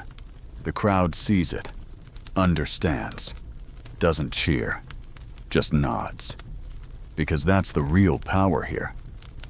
Subtle exposure, quiet revolt. Elsewhere, tailors begin altering everything. Not gowns, not coats, underwear. They let out seams, soften elastic. They begin designing bloomers with slogans embroidered along the gussets. One says, "No more hush." Another, "Let them look." Men begin ordering them too, not always for protest, but to be included, because exclusion now means invisibility. And in a world shifting by the minute, no one wants to be unseen. A midwife writes a letter to her cousin. The Queen's corset style has vanished from the marketplace. They now ask for liberty laces tied in front, cut without boning. I sew them in silence, but each knot is louder than a drum. At the city's edge, in a boarding house, a former noblewoman teaches girls to make their own underthings. She doesn't call it charity. She calls it preparation. If the revolution comes for us all, she says, you may as well greet it in clean drawers, ma. The girls giggle, but they sew, carefully. Some draw little hearts on the waistbands. Others add words. One girl, no older than 10, embroiders. My name is still mine. Back at Versailles, yes. You go back, because something pulls you there. The halls are echoing, not from emptiness, from absence. There's a difference. The Queen's dressing room has been stripped. The mannequins are bare. The perfume bottles dusty. But in the fireplace rests a pile of linen, not burned, arranged, neatly, like offerings. You walk closer. It's the Queen's underthings, one of each. A shift, a corset, a pair of drawers out. All untouched or all left behind. You pick up the drawers. They're heavier than they look. Not with fabric, but with memory. These were worn during portraits, negotiations, maybe even the birth of a child. The lace is intact, the stitching careful, but what's been added lightly? On the inside waistband is a phrase in fading ink. Persona ne me possède. No one owns me. It's not her handwriting. It's the laundress's. And now it belongs to the world. In the Tuileries, children play with old garters. They stretch them between trees, sling stones, wrap them like sashes. A boy ties a corset around his chest and shouts, I am the Queen. Another says, no, I'm the laundress. No one corrects them, because the boundaries are bending. And even in play, history retells itself. A journalist sketches the march of the women. He focuses not on the faces, but the fabric. Draws bloomers with words, corsets with holes, chemises with patches shaped like nations. His headline reads, The empire has unraveled from the inside out. The editor prints it in red. That evening, a tailor's apprentice steals a bolt of white muslin and disappears into the woods. Days later, his lover receives a package. Inside a corset made from that muslin, hand-stitched. No boning, no closures, just ties, and a note. I want you to choose when to wear it, and when not to. At midnight, a group of women gathers on the Pont Neuf. No candles, no banners, just undergarments, freshly washed, hung like a garland across the railings. No one speaks, but one woman, silently, unbuttons her coat and places her own shift on the line. The others follow. They leave them there until morning. When the sun rises, a breeze lifts the cloth, and for the first time in years, the Seine smells like soap and certainty. You sit beside the river, watching as people walk by. Some laugh, some frown. One man takes off his jacket, then his waistcoat, then after a pause, his shirt. He folds it, places it beside the shifts, and walks away in only his drawers. They're plain, slightly worn, but clean, and he walks tall. You realize then, this isn't the end of something. It's the beginning. Because once a woman hangs her corset in the public square, she's no longer afraid of being seen. And once a man wears his shame without lace to hide it, He's ready to listen. The revolution didn't start in the streets. It started in dressing rooms, in laundries, in stitches. And now, as Paris exhales, the drawers are no longer drawers. They are banners, uniforms, truths, and they are everywhere. It begins with a whisper, carried on steam inside a bathhouse in the heart of Paris, where marble echoes and bare skin slips against scented stone. The women here are not royalty, not rebels, not rich. They're something more permanent. Survivors. And as they lower themselves into the mineral pools, you hear it, the creak of fabric, the hiss of water meeting corset-stiffened bruises, the sound of bodies that have carried too much for too long, unwrapping themselves like letters never sent.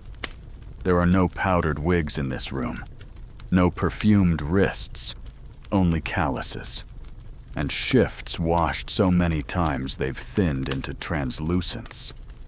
And yet, none of them cover up. They've stopped apologizing for having skin. At the far end of the bath, an older woman wrings out her drawers with hands that once braided a duchess's hair. She speaks without looking up. The revolution didn't start in the streets. She says, it started the day we stopped hiding our stains.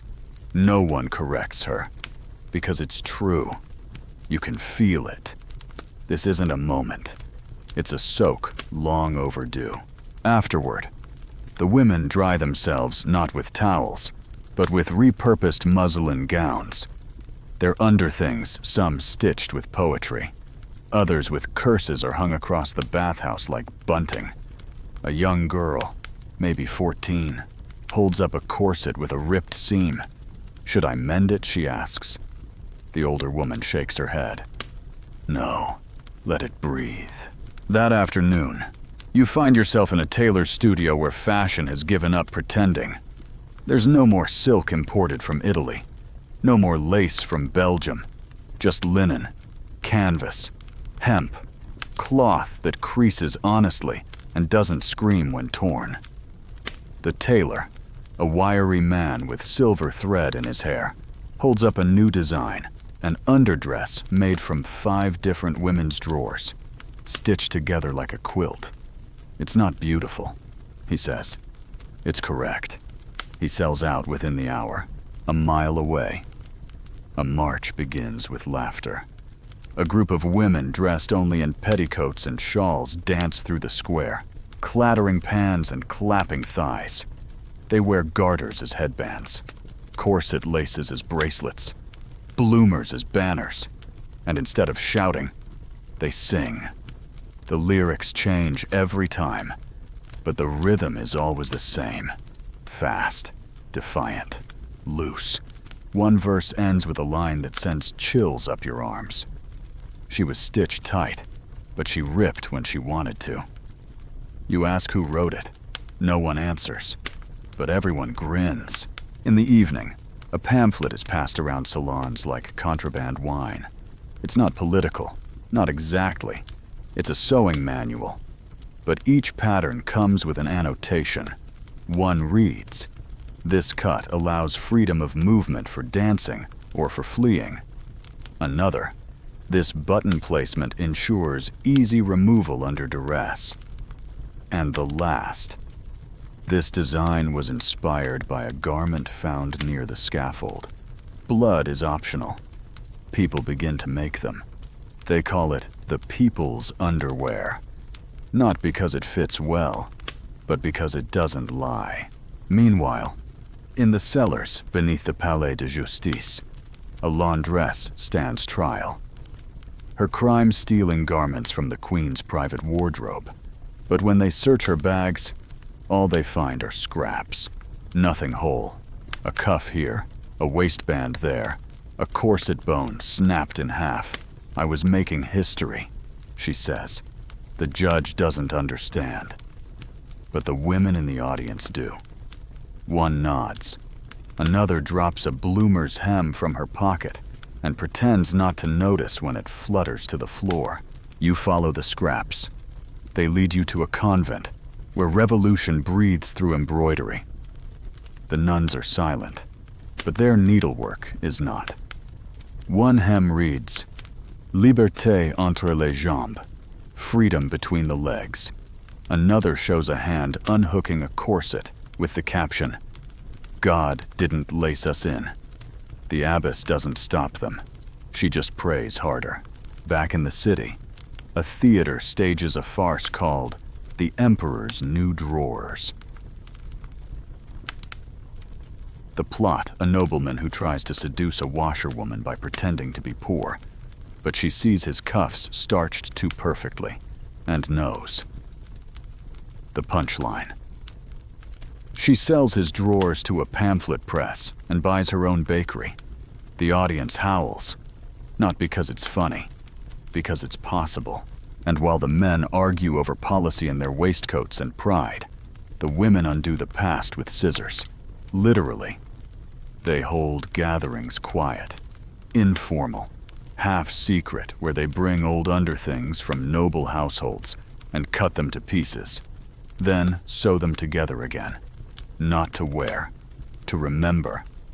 Each patch bears a name, a story, a final word shouted before exile. The resulting quilts aren't warm. They're warnings. You find one hanging in a butcher's shop. A patch near the center reads, "She was choked by ribbon, not rope." Another, more recent.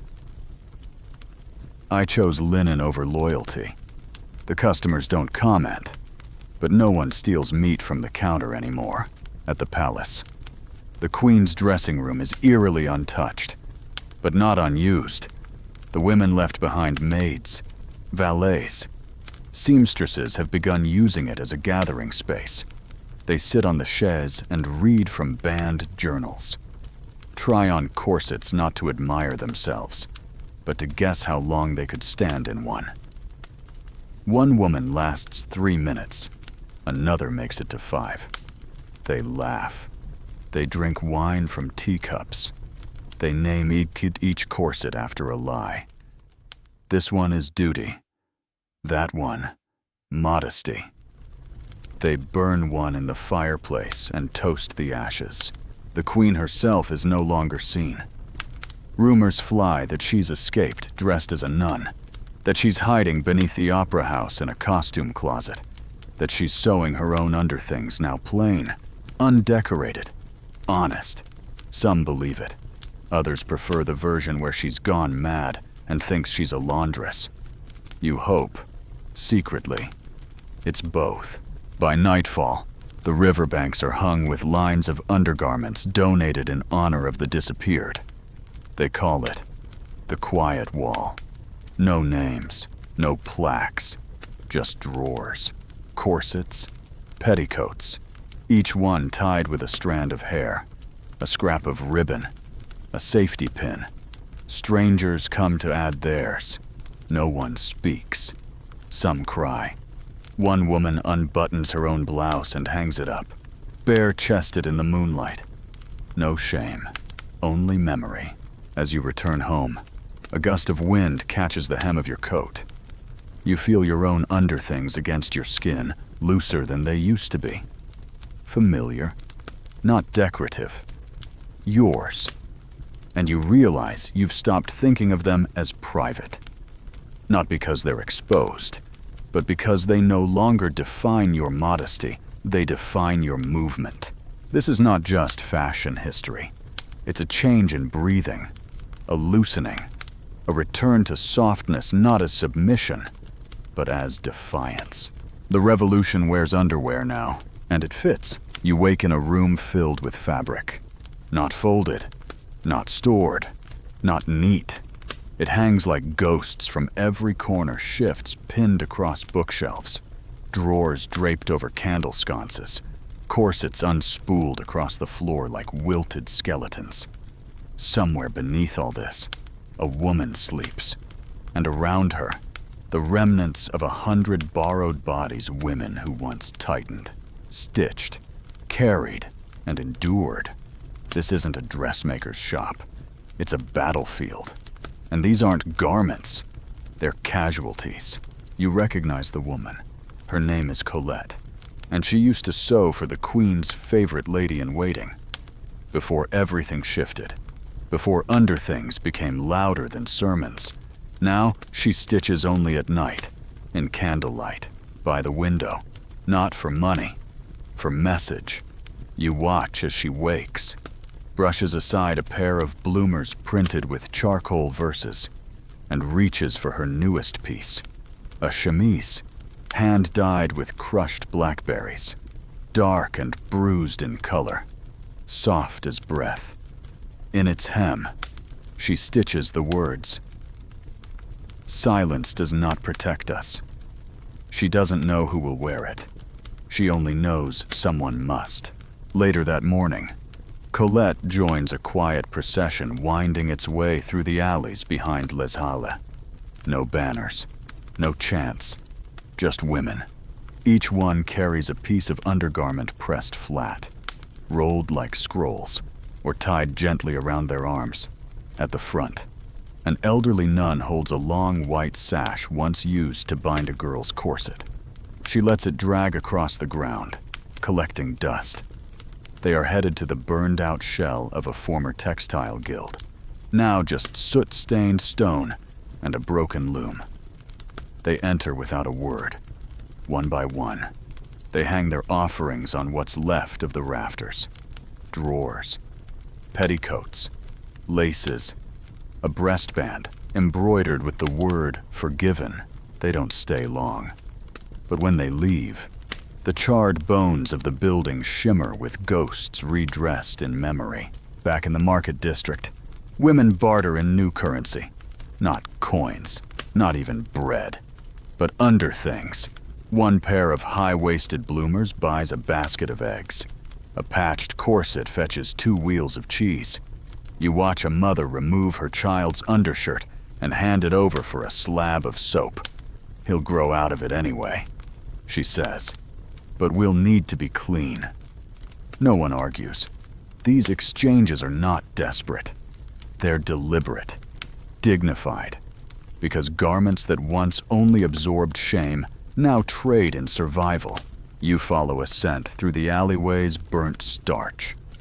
Lavender oil, something faintly metallic. It leads to a courtyard where a group of women is gathered for what they call a wash-in. It looks like laundry day, but it isn't. There are no husbands, no children, just basins of hot water and bundles of fabric soaked in secrets. They dip each piece slowly, carefully, like ritual. One woman unrolls a girdle wrapped around a copy of The Rights of Woman. Another scrubs a pair of underdrawers bearing the faded initials of a noble family known for its cruelty. With each rinse, they say a name aloud of someone silenced, shamed, or made to feel small. The air fills with steam and stories. No one cries. That part is done. At midday, a new kind of poster appears across the city. Not printed, embroidered. Squares of linen stitched with messages in fine script, nailed to walls and fountains and bakery doors. They bear phrases like, "What clings to our skin is ours alone," and "Unlace your guilt, not your blouse." Some are hung high, others close to the ground, at the level where children can read them first. A man tries to tear one down. A grandmother blocks him with her cane. "Let the cloth speak," she says, and he leaves. You visit a cafe where the chairs have been upholstered with repurposed corset panels. When you sit, you feel the texture of boning under your thighs. The waitress wears a garter as a choker and brings you wine in a mug stitched with the word, "Finally." You sip slowly, watching a poet in the corner tie together a string of corset laces. He calls it the backbone of Paris. Says he's going to stretch it from Notre Dame to the Bastille. No one laughs.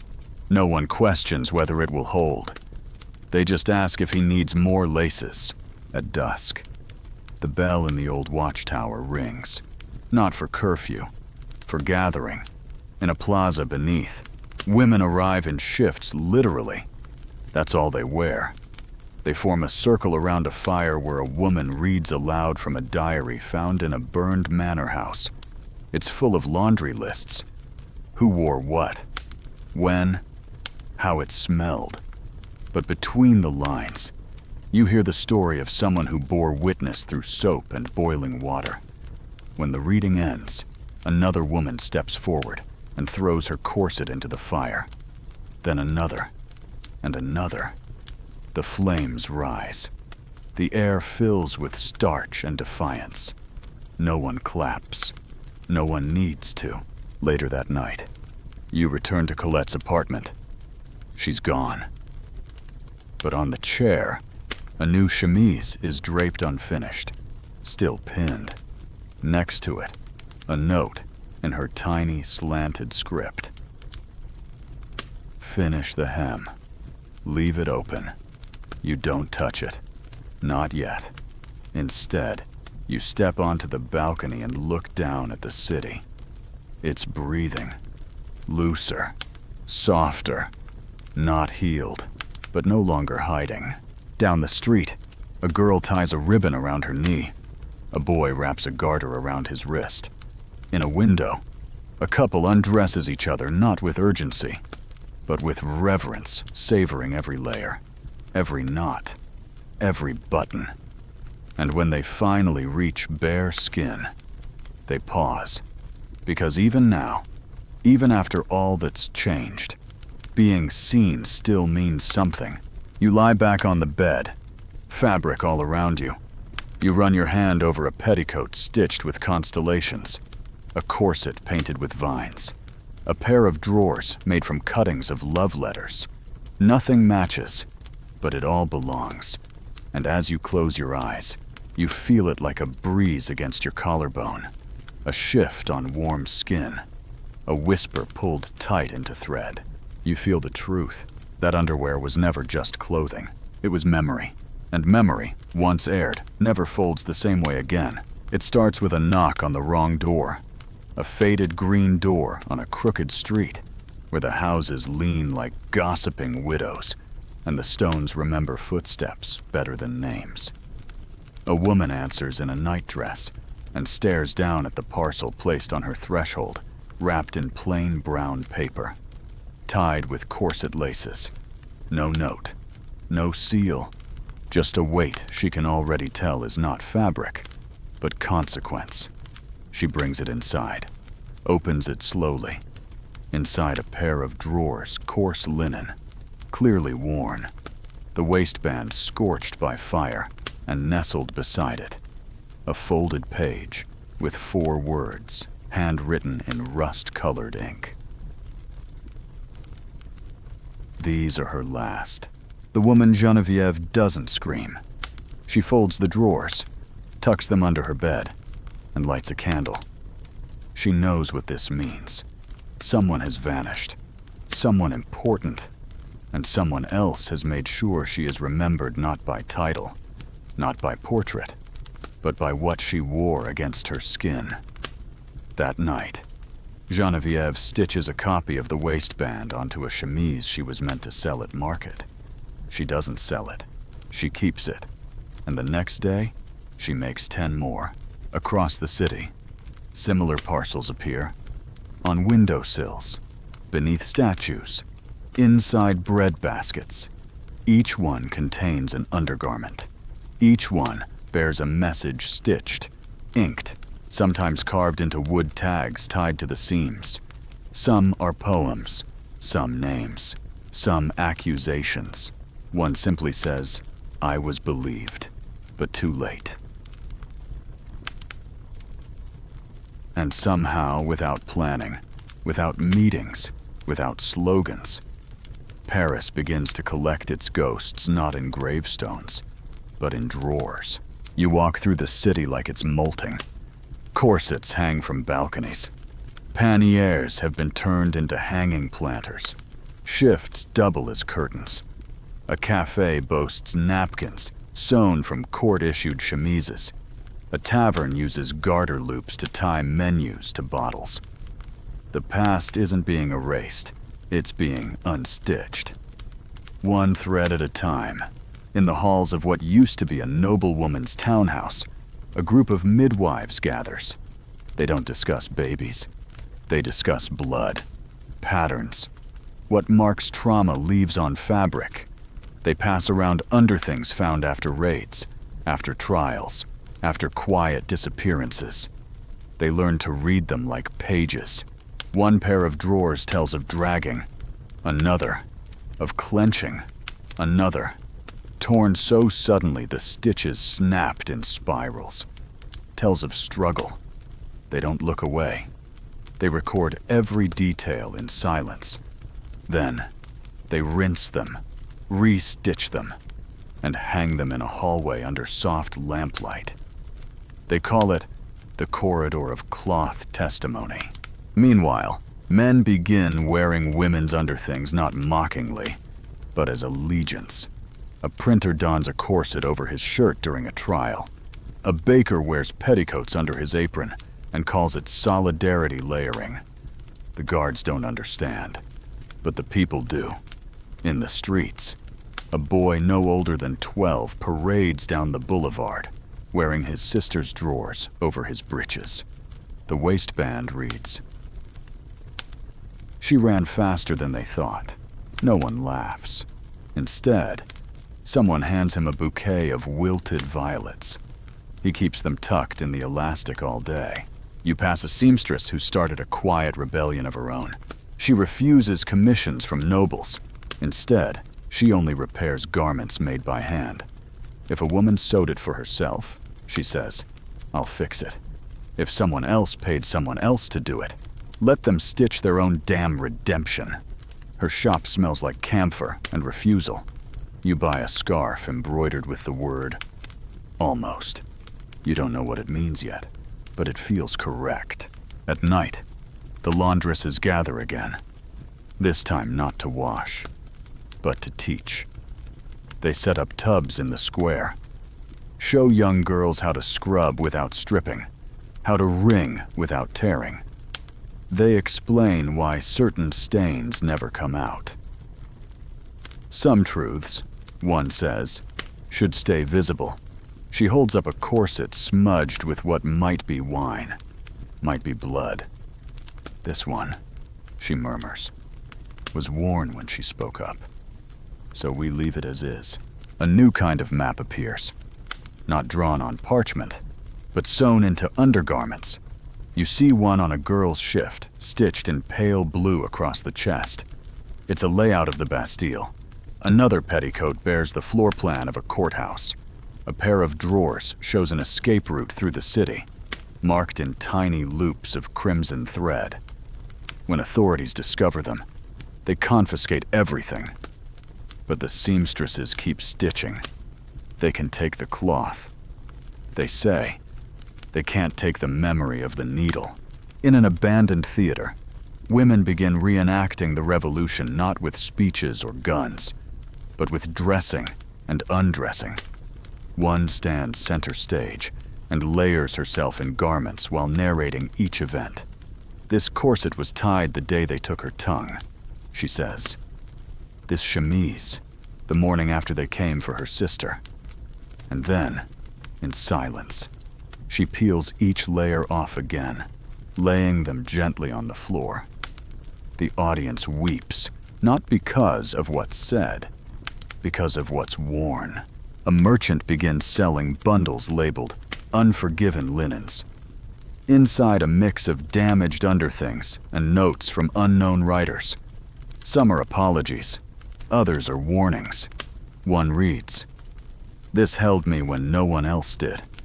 Another, "Every hem hides a decision. They sell out in hours, not because people want them, because they don't want them lost." You end your day in a chapel with no statues, only sewing machines.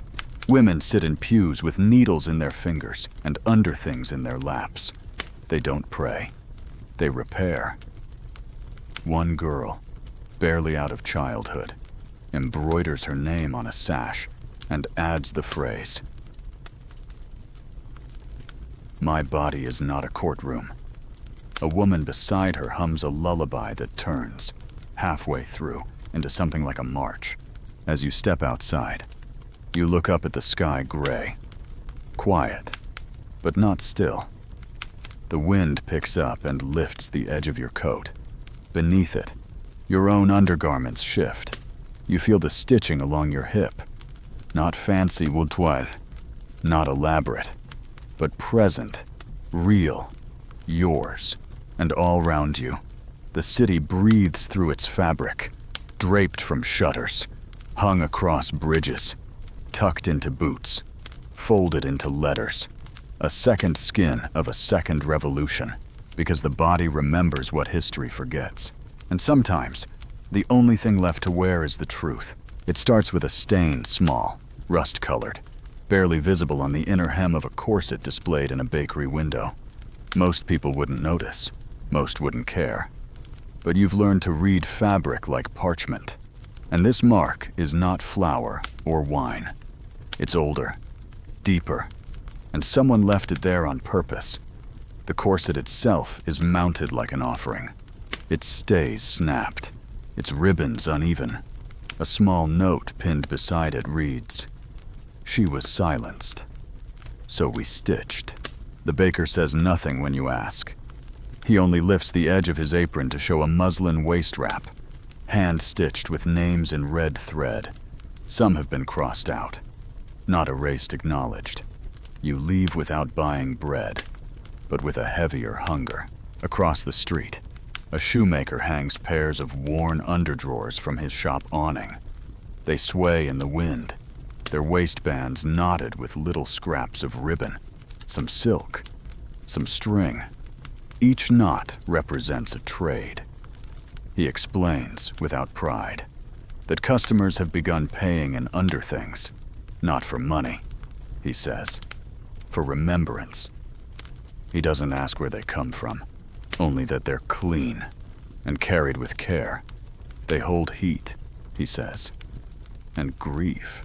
Later, in the city's northern quarter, a group of widows holds a vigil in the back of an old textile mill.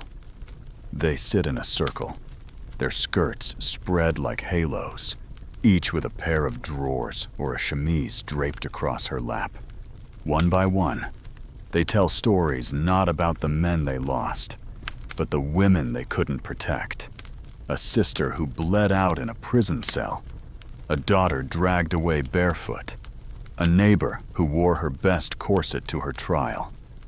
She wanted to be remembered in lace. One of them says, another replies, "So we've laced her into us." They show each other the linings of their own garments stitched with initials, dates, fragments of songs. One woman, trembling, lifts her shift to reveal an entire poem embroidered across her stomach in ash-colored thread. In a makeshift print shop behind the ruins of a university library, women operate printing presses with soot-stained fingers. They are not printing newspapers. They are printing cloth, words on drawers, slogans on corsets, testimonials on kerchiefs. My skin was not consent. What covered me did not protect me. We are the thread. They hang the prints to dry between pillars of crumbling brick. From a distance, it looks like laundry. From up close, it's louder than any speech. You step into a tavern lit by tallow and fury. On one wall, underthings hang like hunting trophies, except each has been altered. One pair of bloomers is laced shut with barbed wire. A corset bears burn marks in the shape of a hand. A shift is slashed across the abdomen and then stitched closed with gold thread. Each piece has a card beside it. No names, just titles. The denial. The witness. The one who stayed. A woman in the corner plays a violin, the bow fraying like old lace. No one speaks, but every eye follows the bow. Outside, the rain starts slow, gentle. You turn a corner, and find a woman stringing soaked drawers between two lampposts. She wears a bonnet too fine for her coat. You offer her shelter. She declines. "These need to be seen wet," she says. "So they sag like we did. So they cling." She steps back to admire her work. The cloth darkens with rain, and for a moment, every piece looks alive, heavy with weight, refusing to fall. Further west, in the abandoned crypt of a monastery, a new kind of choir forms, not with voices, with stitching.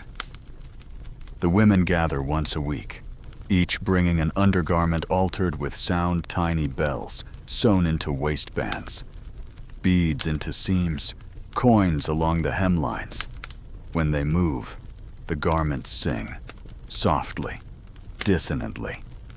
A ghost choir of body and fabric. The leader moves in silence, her drawers covered in feathers that rustle like breath. You listen, not with your ears, but your spine, and you realize they're composing hymns in movement, liturgies of skin and silence. In a once elegant salon, now covered in chalk and damp velvet, a woman named Sabine hosts what she calls the fitting. She invites women to bring the underthings of their mothers, grandmothers, enemies. They dress each other in these pieces, no matter how worn or strange, and then they walk in them, around the room, across the floor, through the past. One woman trips, another weeps. A third refuses to remove the bloomers she borrowed, saying, "I want to know what it felt like, just for a while," and in a farmhouse just outside the city, under a sky so dark it swallows thought. An old woman teaches a young boy to sew. Not a shirt, not a flag, a pair of drawers. She hands him an old needle and says, "Stitch from the inside out. That's how you make them hold." He does. Awkward at first, then steady. He asks if he can add a name. "Only if it's yours," she says, "and only if it's true." He sews 3 crooked letters. She nods. Now it's real. That night, as you cross the Pont Marie, you see chemises tied to the bridge like lovers' locks, except each is embroidered with a phrase. I remember her laugh. She danced barefoot. We shared a secret. They move in the breeze like sighs, and you know none of this is for spectacle. It's for survival, for softness preserved in thread, for bodies that were never allowed to finish their stories. You reach your room, strip down, run your fingers over the seams of your own underthings. You notice a new fray, a tiny rip, a thread pulling loose along the side. You leave it, let it dangle. You've learned that not all damage needs to be mended. Some must be remembered, because there's something sacred in what touches you most closely, in what bore the sweat, the secrets, the tremble, in what was hidden until it spoke. And now, it speaks everywhere. Underwear is no longer beneath anything. It is above. It is banner. It is gospel. It is gone from shame and returned to scripture. The revolution doesn't knock this time. It enters softly, with a whisper that brushes your collarbone like a kiss from the past. You're walking through what was once the ministry of justice, though now it's something else entirely. Gone are the law books, the powdered wigs, the tapestries of blindfolded goddesses holding scales. In their place, undergarments, hundreds of them, strung from chandeliers, draped across benches, folded into stacks like legal briefs waiting to be reviewed. Each piece has a label, not a case number, but a story title. Her word against power, the fold of escape, buttoned until broken. A girl with ink-stained hands greets you at the door. She doesn't offer pamphlets. She hands you a corset. It's not yours. It belonged to someone called Leia. Inside, stitched in silken thread, is the sentence. I wasn't silent. You just preferred the echo. You hold it like scripture. This thing that once compressed a rib cage, now opened to expand a legacy. You walk through hallways where drawers are displayed in glass cases. One is burned at the hip, the lace melted into ash. Another is missing one leg entirely, but the remaining side is embroidered with the word, almost. Some are pristine, some torn to ribbons, some patched so many times they've become maps of the body. And each one tells the truth more plainly than any courtroom ever did. You feel your breath catch when you reach the final case, a plain linen shift, yellowed, edges fraying, child-sized. The plaque simply says, unclaimed. You look around, and you realize everyone here is crying the same way silently, stubbornly, as if refusing to give the tears to history. Beyond the justice hall is a square filled with chairs. Hundreds, all empty, all facing the same direction. On each sits a folded pair of drawers, different sizes, different fabrics. One chair bears a man's waist wrap, stitched with a daisy. Another holds a lacy bloomer set, paired with a handkerchief that reads, "Her laugh wasn't evidence." You ask someone what this is.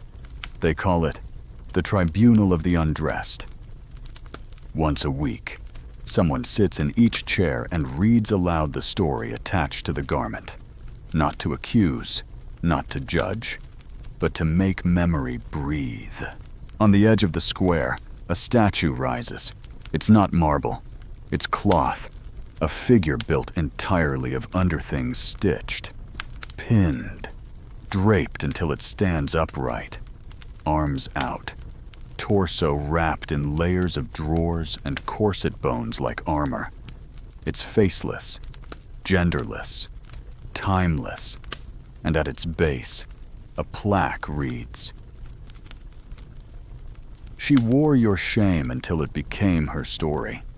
Now she wears yours, too." Later, in a bookshop, you find a collection titled Garments That Spoke First. It's not a traditional book. Each page is a scrap of fabric sewn onto parchment, and beside it, a description written in the same hand. A petticoat once used to smuggle letters.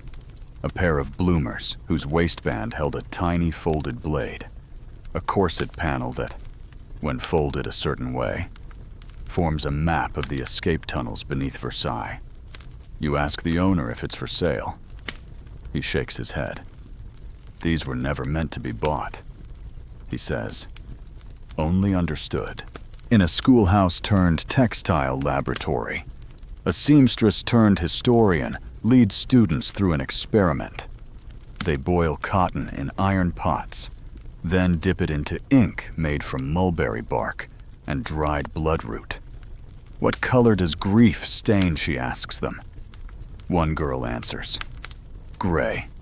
Another says, "Red." A boy, quietly invisible. She nods, then passes out corsets and asks them to sew their answers into the seams. "Don't write it where anyone will see," she says. "Write it where you'll feel it when you wear it." The letters have begun, too bundled by the hundreds, sent by women from across the country, not to officials, not to nobles, but to seamstresses. Each letter includes a swatch of cloth, a story, a plea. One says, "I was told to forget, so I remembered harder." Another, "This piece was my wedding chemise. He never saw it. Thank God." The women collect the letters into books with bindings made from corset ribbon. They're stored in libraries called the Archives of the Unworn. People visit them not to read, but to feel. In a former ballroom, young girls have created what they call the dance of the hemlines. It's not formal. It's wild, messy, beautiful, They move in tattered petticoats and inside-out shifts, swirling like wind through history. Each step is named. The rip, the loosen, the stitch returned. They don't need music. The fabric makes its own. As you watch, one girl spins so hard, her chemise flies off and lands on a chandelier. She laughs, breathless, shouting. That's where guilt belongs. The room erupts in applause. At a convent-turned-refuge, women build what they call the softest wall. It's not made of stone. It's stitched together from thousands of drawers, sewn side by side until it becomes a tapestry 20 feet tall. You touch it. It's warm, alive. One pair near the center is covered in signatures over 200. Another has the words, "This held me before justice did." No one guards it. No one defaces it. In fact, people take off their own garments and add them quietly when no one is looking. That evening, back on the Rue de l'Embroiderie, the street lamps begin to flicker, and from window to window, women light candles inside drawers stretched like lanterns. Bloomers glow like paper moons. Corsets flicker like small furnaces. The street is transformed into a cathedral of underthings. Above you, a whisper of silk floats down someone's slip, scented with rosemary. You catch it, hold it to your chest, and for a moment, it feels like being forgiven for something you didn't do, but carried anyway. Inside your room, you undress slowly. You don't fold your clothes. You lay them out. Let them breathe. Let them say what they need to say without being forced into drawers or closets. You trace the seams with your finger, wondering how many people throughout history did the same. Who stitched in the dark? Who loosened laces to exhale? Who wore what they couldn't say? Because tonight you understand something deeper than any law. Or sermon undergarments are not merely the first thing put on or the last thing removed. They are the skin between skins, and they remember everything. The first thing you see is a rope silk, twisted, ivory-colored, not wrapped around a neck or wrist, but threaded through the waistband of a pair of bloomers nailed to the city gate. The wind pulls at them like breath through a throat, and for a moment, they look as if they're breathing. Someone has painted words across the fabric in rough crimson strokes. She didn't want a monument. She wanted to be warm. Below it, the cobblestones are littered with flower petals, torn pages, and lace trimmings offerings not to the dead, but to the forgotten. You've arrived at the gate of the unburied, a place now known not for battle or trade, but for underwear left behind. Not stolen, not abandoned, left, chosen. They say the tradition began when a young girl escaped the house of a wealthy merchant. She ran barefoot into the street, holding only her bloomers in her hands like a flag. When the people found her, bruised and shivering, she said only, "He thought I was a gift."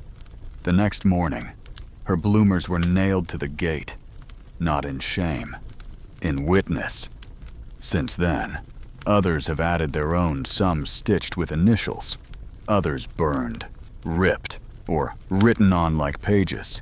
No one steals them. No one touches them. They hang like warnings, like weeping. You step through the gate, and a crowd parts around you. The city is quieter now, not silenced, but softened like a garment worn so often it becomes skin. Above shop windows, bloomers flap like flags. Drawers stretch across alleys like prayer bunting. You pass a man sitting on a stool, his hands busy stitching lace into a sash. He doesn't look up, but murmurs, "I sew because my sister can't anymore." You keep walking. Inside an old warehouse, dimly lit by oil lamps and gilt. A new kind of gallery has opened. They call it the undressed room. Not because it contains nudity, but because it strips you of comfort. The first exhibit is a line of corsets, each one locked shut with miniature padlocks. A sign reads, "What we could not undo in time." Another display features only a pile of bloomers, one atop the other, some fresh, some rotting. A whispered voice in the corner recites the list of owners. It never ends. You sit and listen anyway. A corridor leads you to an altar, where a pair of pristine drawers rests atop a pedestal, untouched. Above them, stitched into sheer muslin, are the words, "If she'd worn something different, would she still be here?" The room is quiet.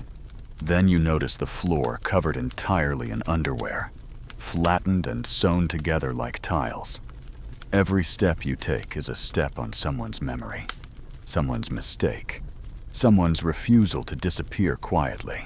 Elsewhere, in what used to be a convent laundry room, 3 women and 2 men run a refuge. It doesn't have beds. It has baskets. Each person who enters is asked to bring a piece of clothing that no longer fits, not physically, but emotionally. A shift worn during a miscarriage, a chemise used to bind a wound, a pair of drawers embroidered by someone who never came home. These are not washed. They are kept, catalogued, displayed in drawers, repurposed into altars. One man brings a corset once worn by his wife. "It crushed her lungs," he says. But she loved how it made her feel seen. He doesn't cry. He runs his fingers along the boning as if it's still warm. Children have their own rebellion. They sneak into alleyways and hang bloomers like kites. They write messages in chalk on corset straps. One shift, drawn over with colored wax, reads, "My mother's corset bit me once. I bit back." Another child ties a ribbon from her bloomers around a lamppost and says it's now married to the street. You laugh before you realize this is how culture is born. In play, in mischief, in soft resistance.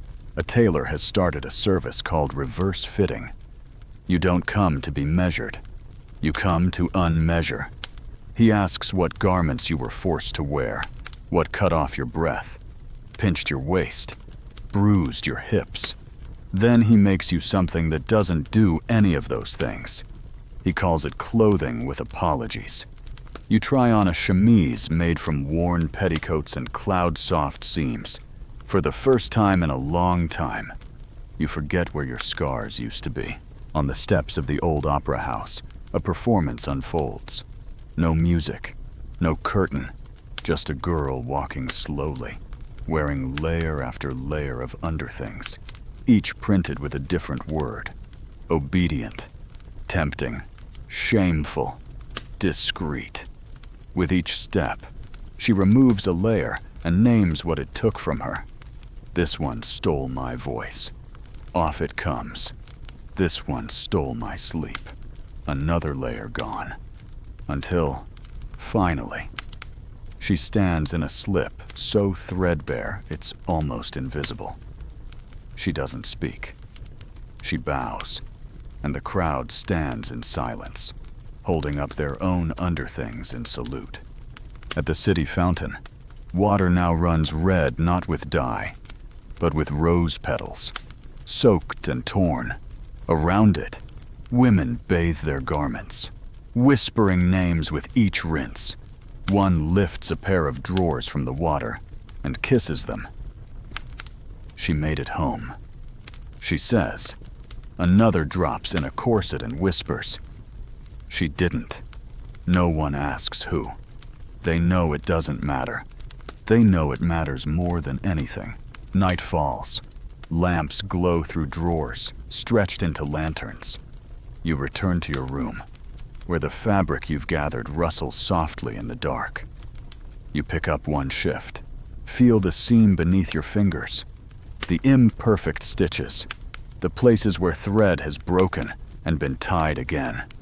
You lie down with it across your chest, not as clothing, but as comfort, not as protection, but as truth. And you understand this revolution never wore armor.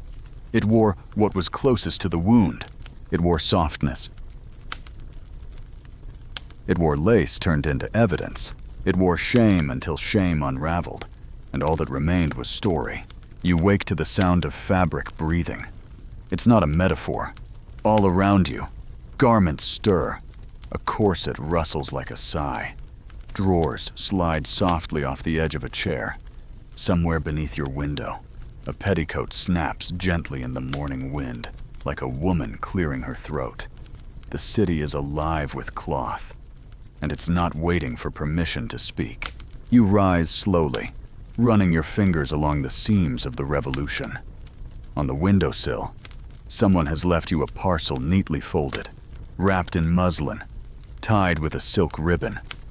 No note, but the scent tells you everything lavender and iron. Inside is a shift, plain, unadorned. But when you turn it inside out, you see it stitched in thread the same color as the fabric, invisible unless held to light. What touched her skin now touches yours. In the streets below, the march of the unstitched has begun. They come barefoot, or in slippers, or wrapped in old stockings. No uniforms, no banners, just layers of underthings, some tattered, some gleaming, all worn on the outside. A woman passes holding up her grandmother's bloomers like a relic. A man beside her wears his mother's corset, unfastened, draped across his shoulders like a stole. Children skip past in patchwork drawers, tied to sticks like battle flags. And it's not angry. It's not even loud. It's soft, terrifyingly soft.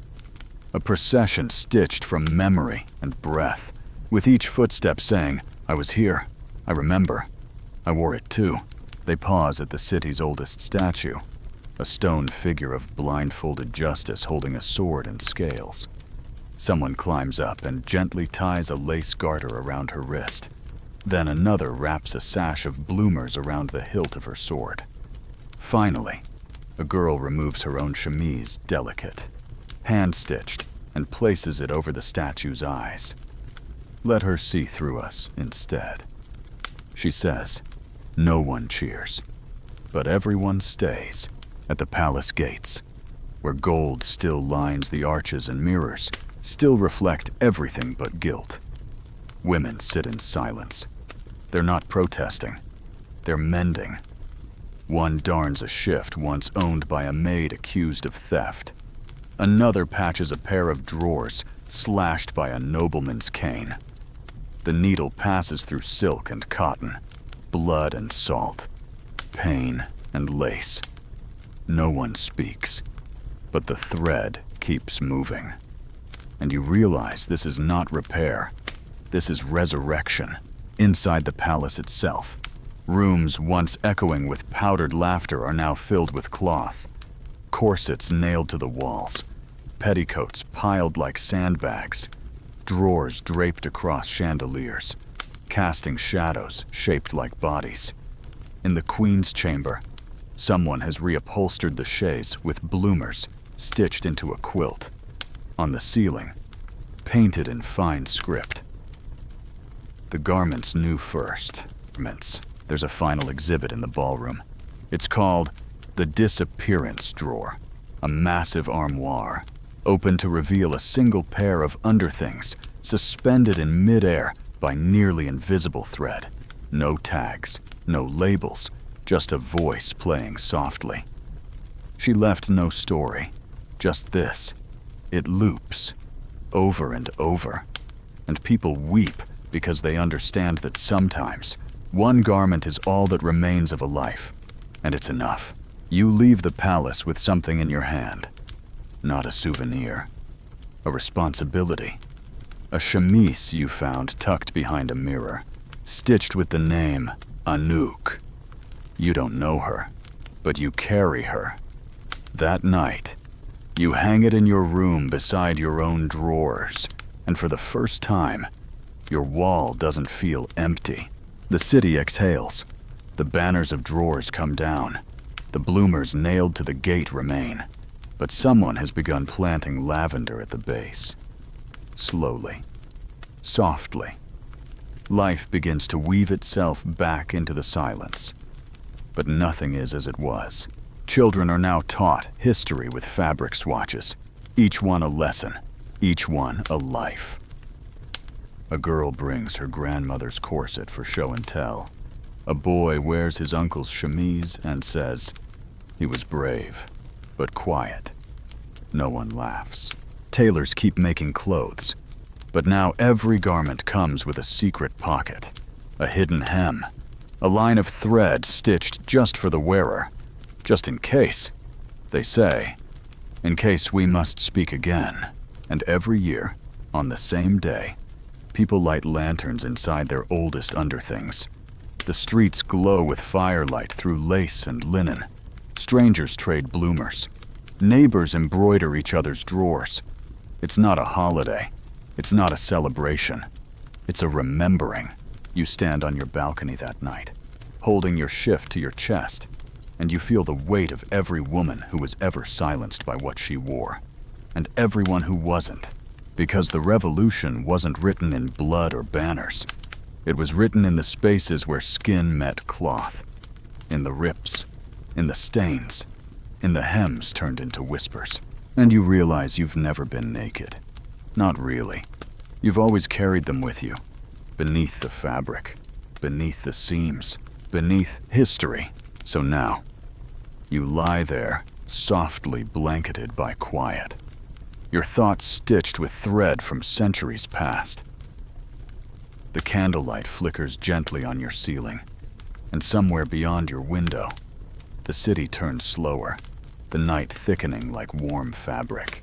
You feel the gentle weight of the story settling over you, not heavy like armor, but familiar like old cotton, the kind you'd wear when no one's watching, the kind that remembers your shape. The drawers, the chemises, the corsets, they weren't just symbols, they were witnesses, carriers of skin and scent and silence. And as strange as it may sound, they spoke louder than the revolution's drums ever did. Not with violence, but with presence, persistence, stitch after stitch of refusal. So breathe, let your shoulders fall, let your fingers rest. There's nothing more you need to hold tonight. Imagine, just for a moment, that your own undergarments crumpled beside your bed or folded in a drawer carry something more than fabric. Maybe they hold traces of every version of you who ever wore them. The scared one, the brave one, the one who laughed too loudly, the one who said nothing, but still survived. Let those selves settle beside you now.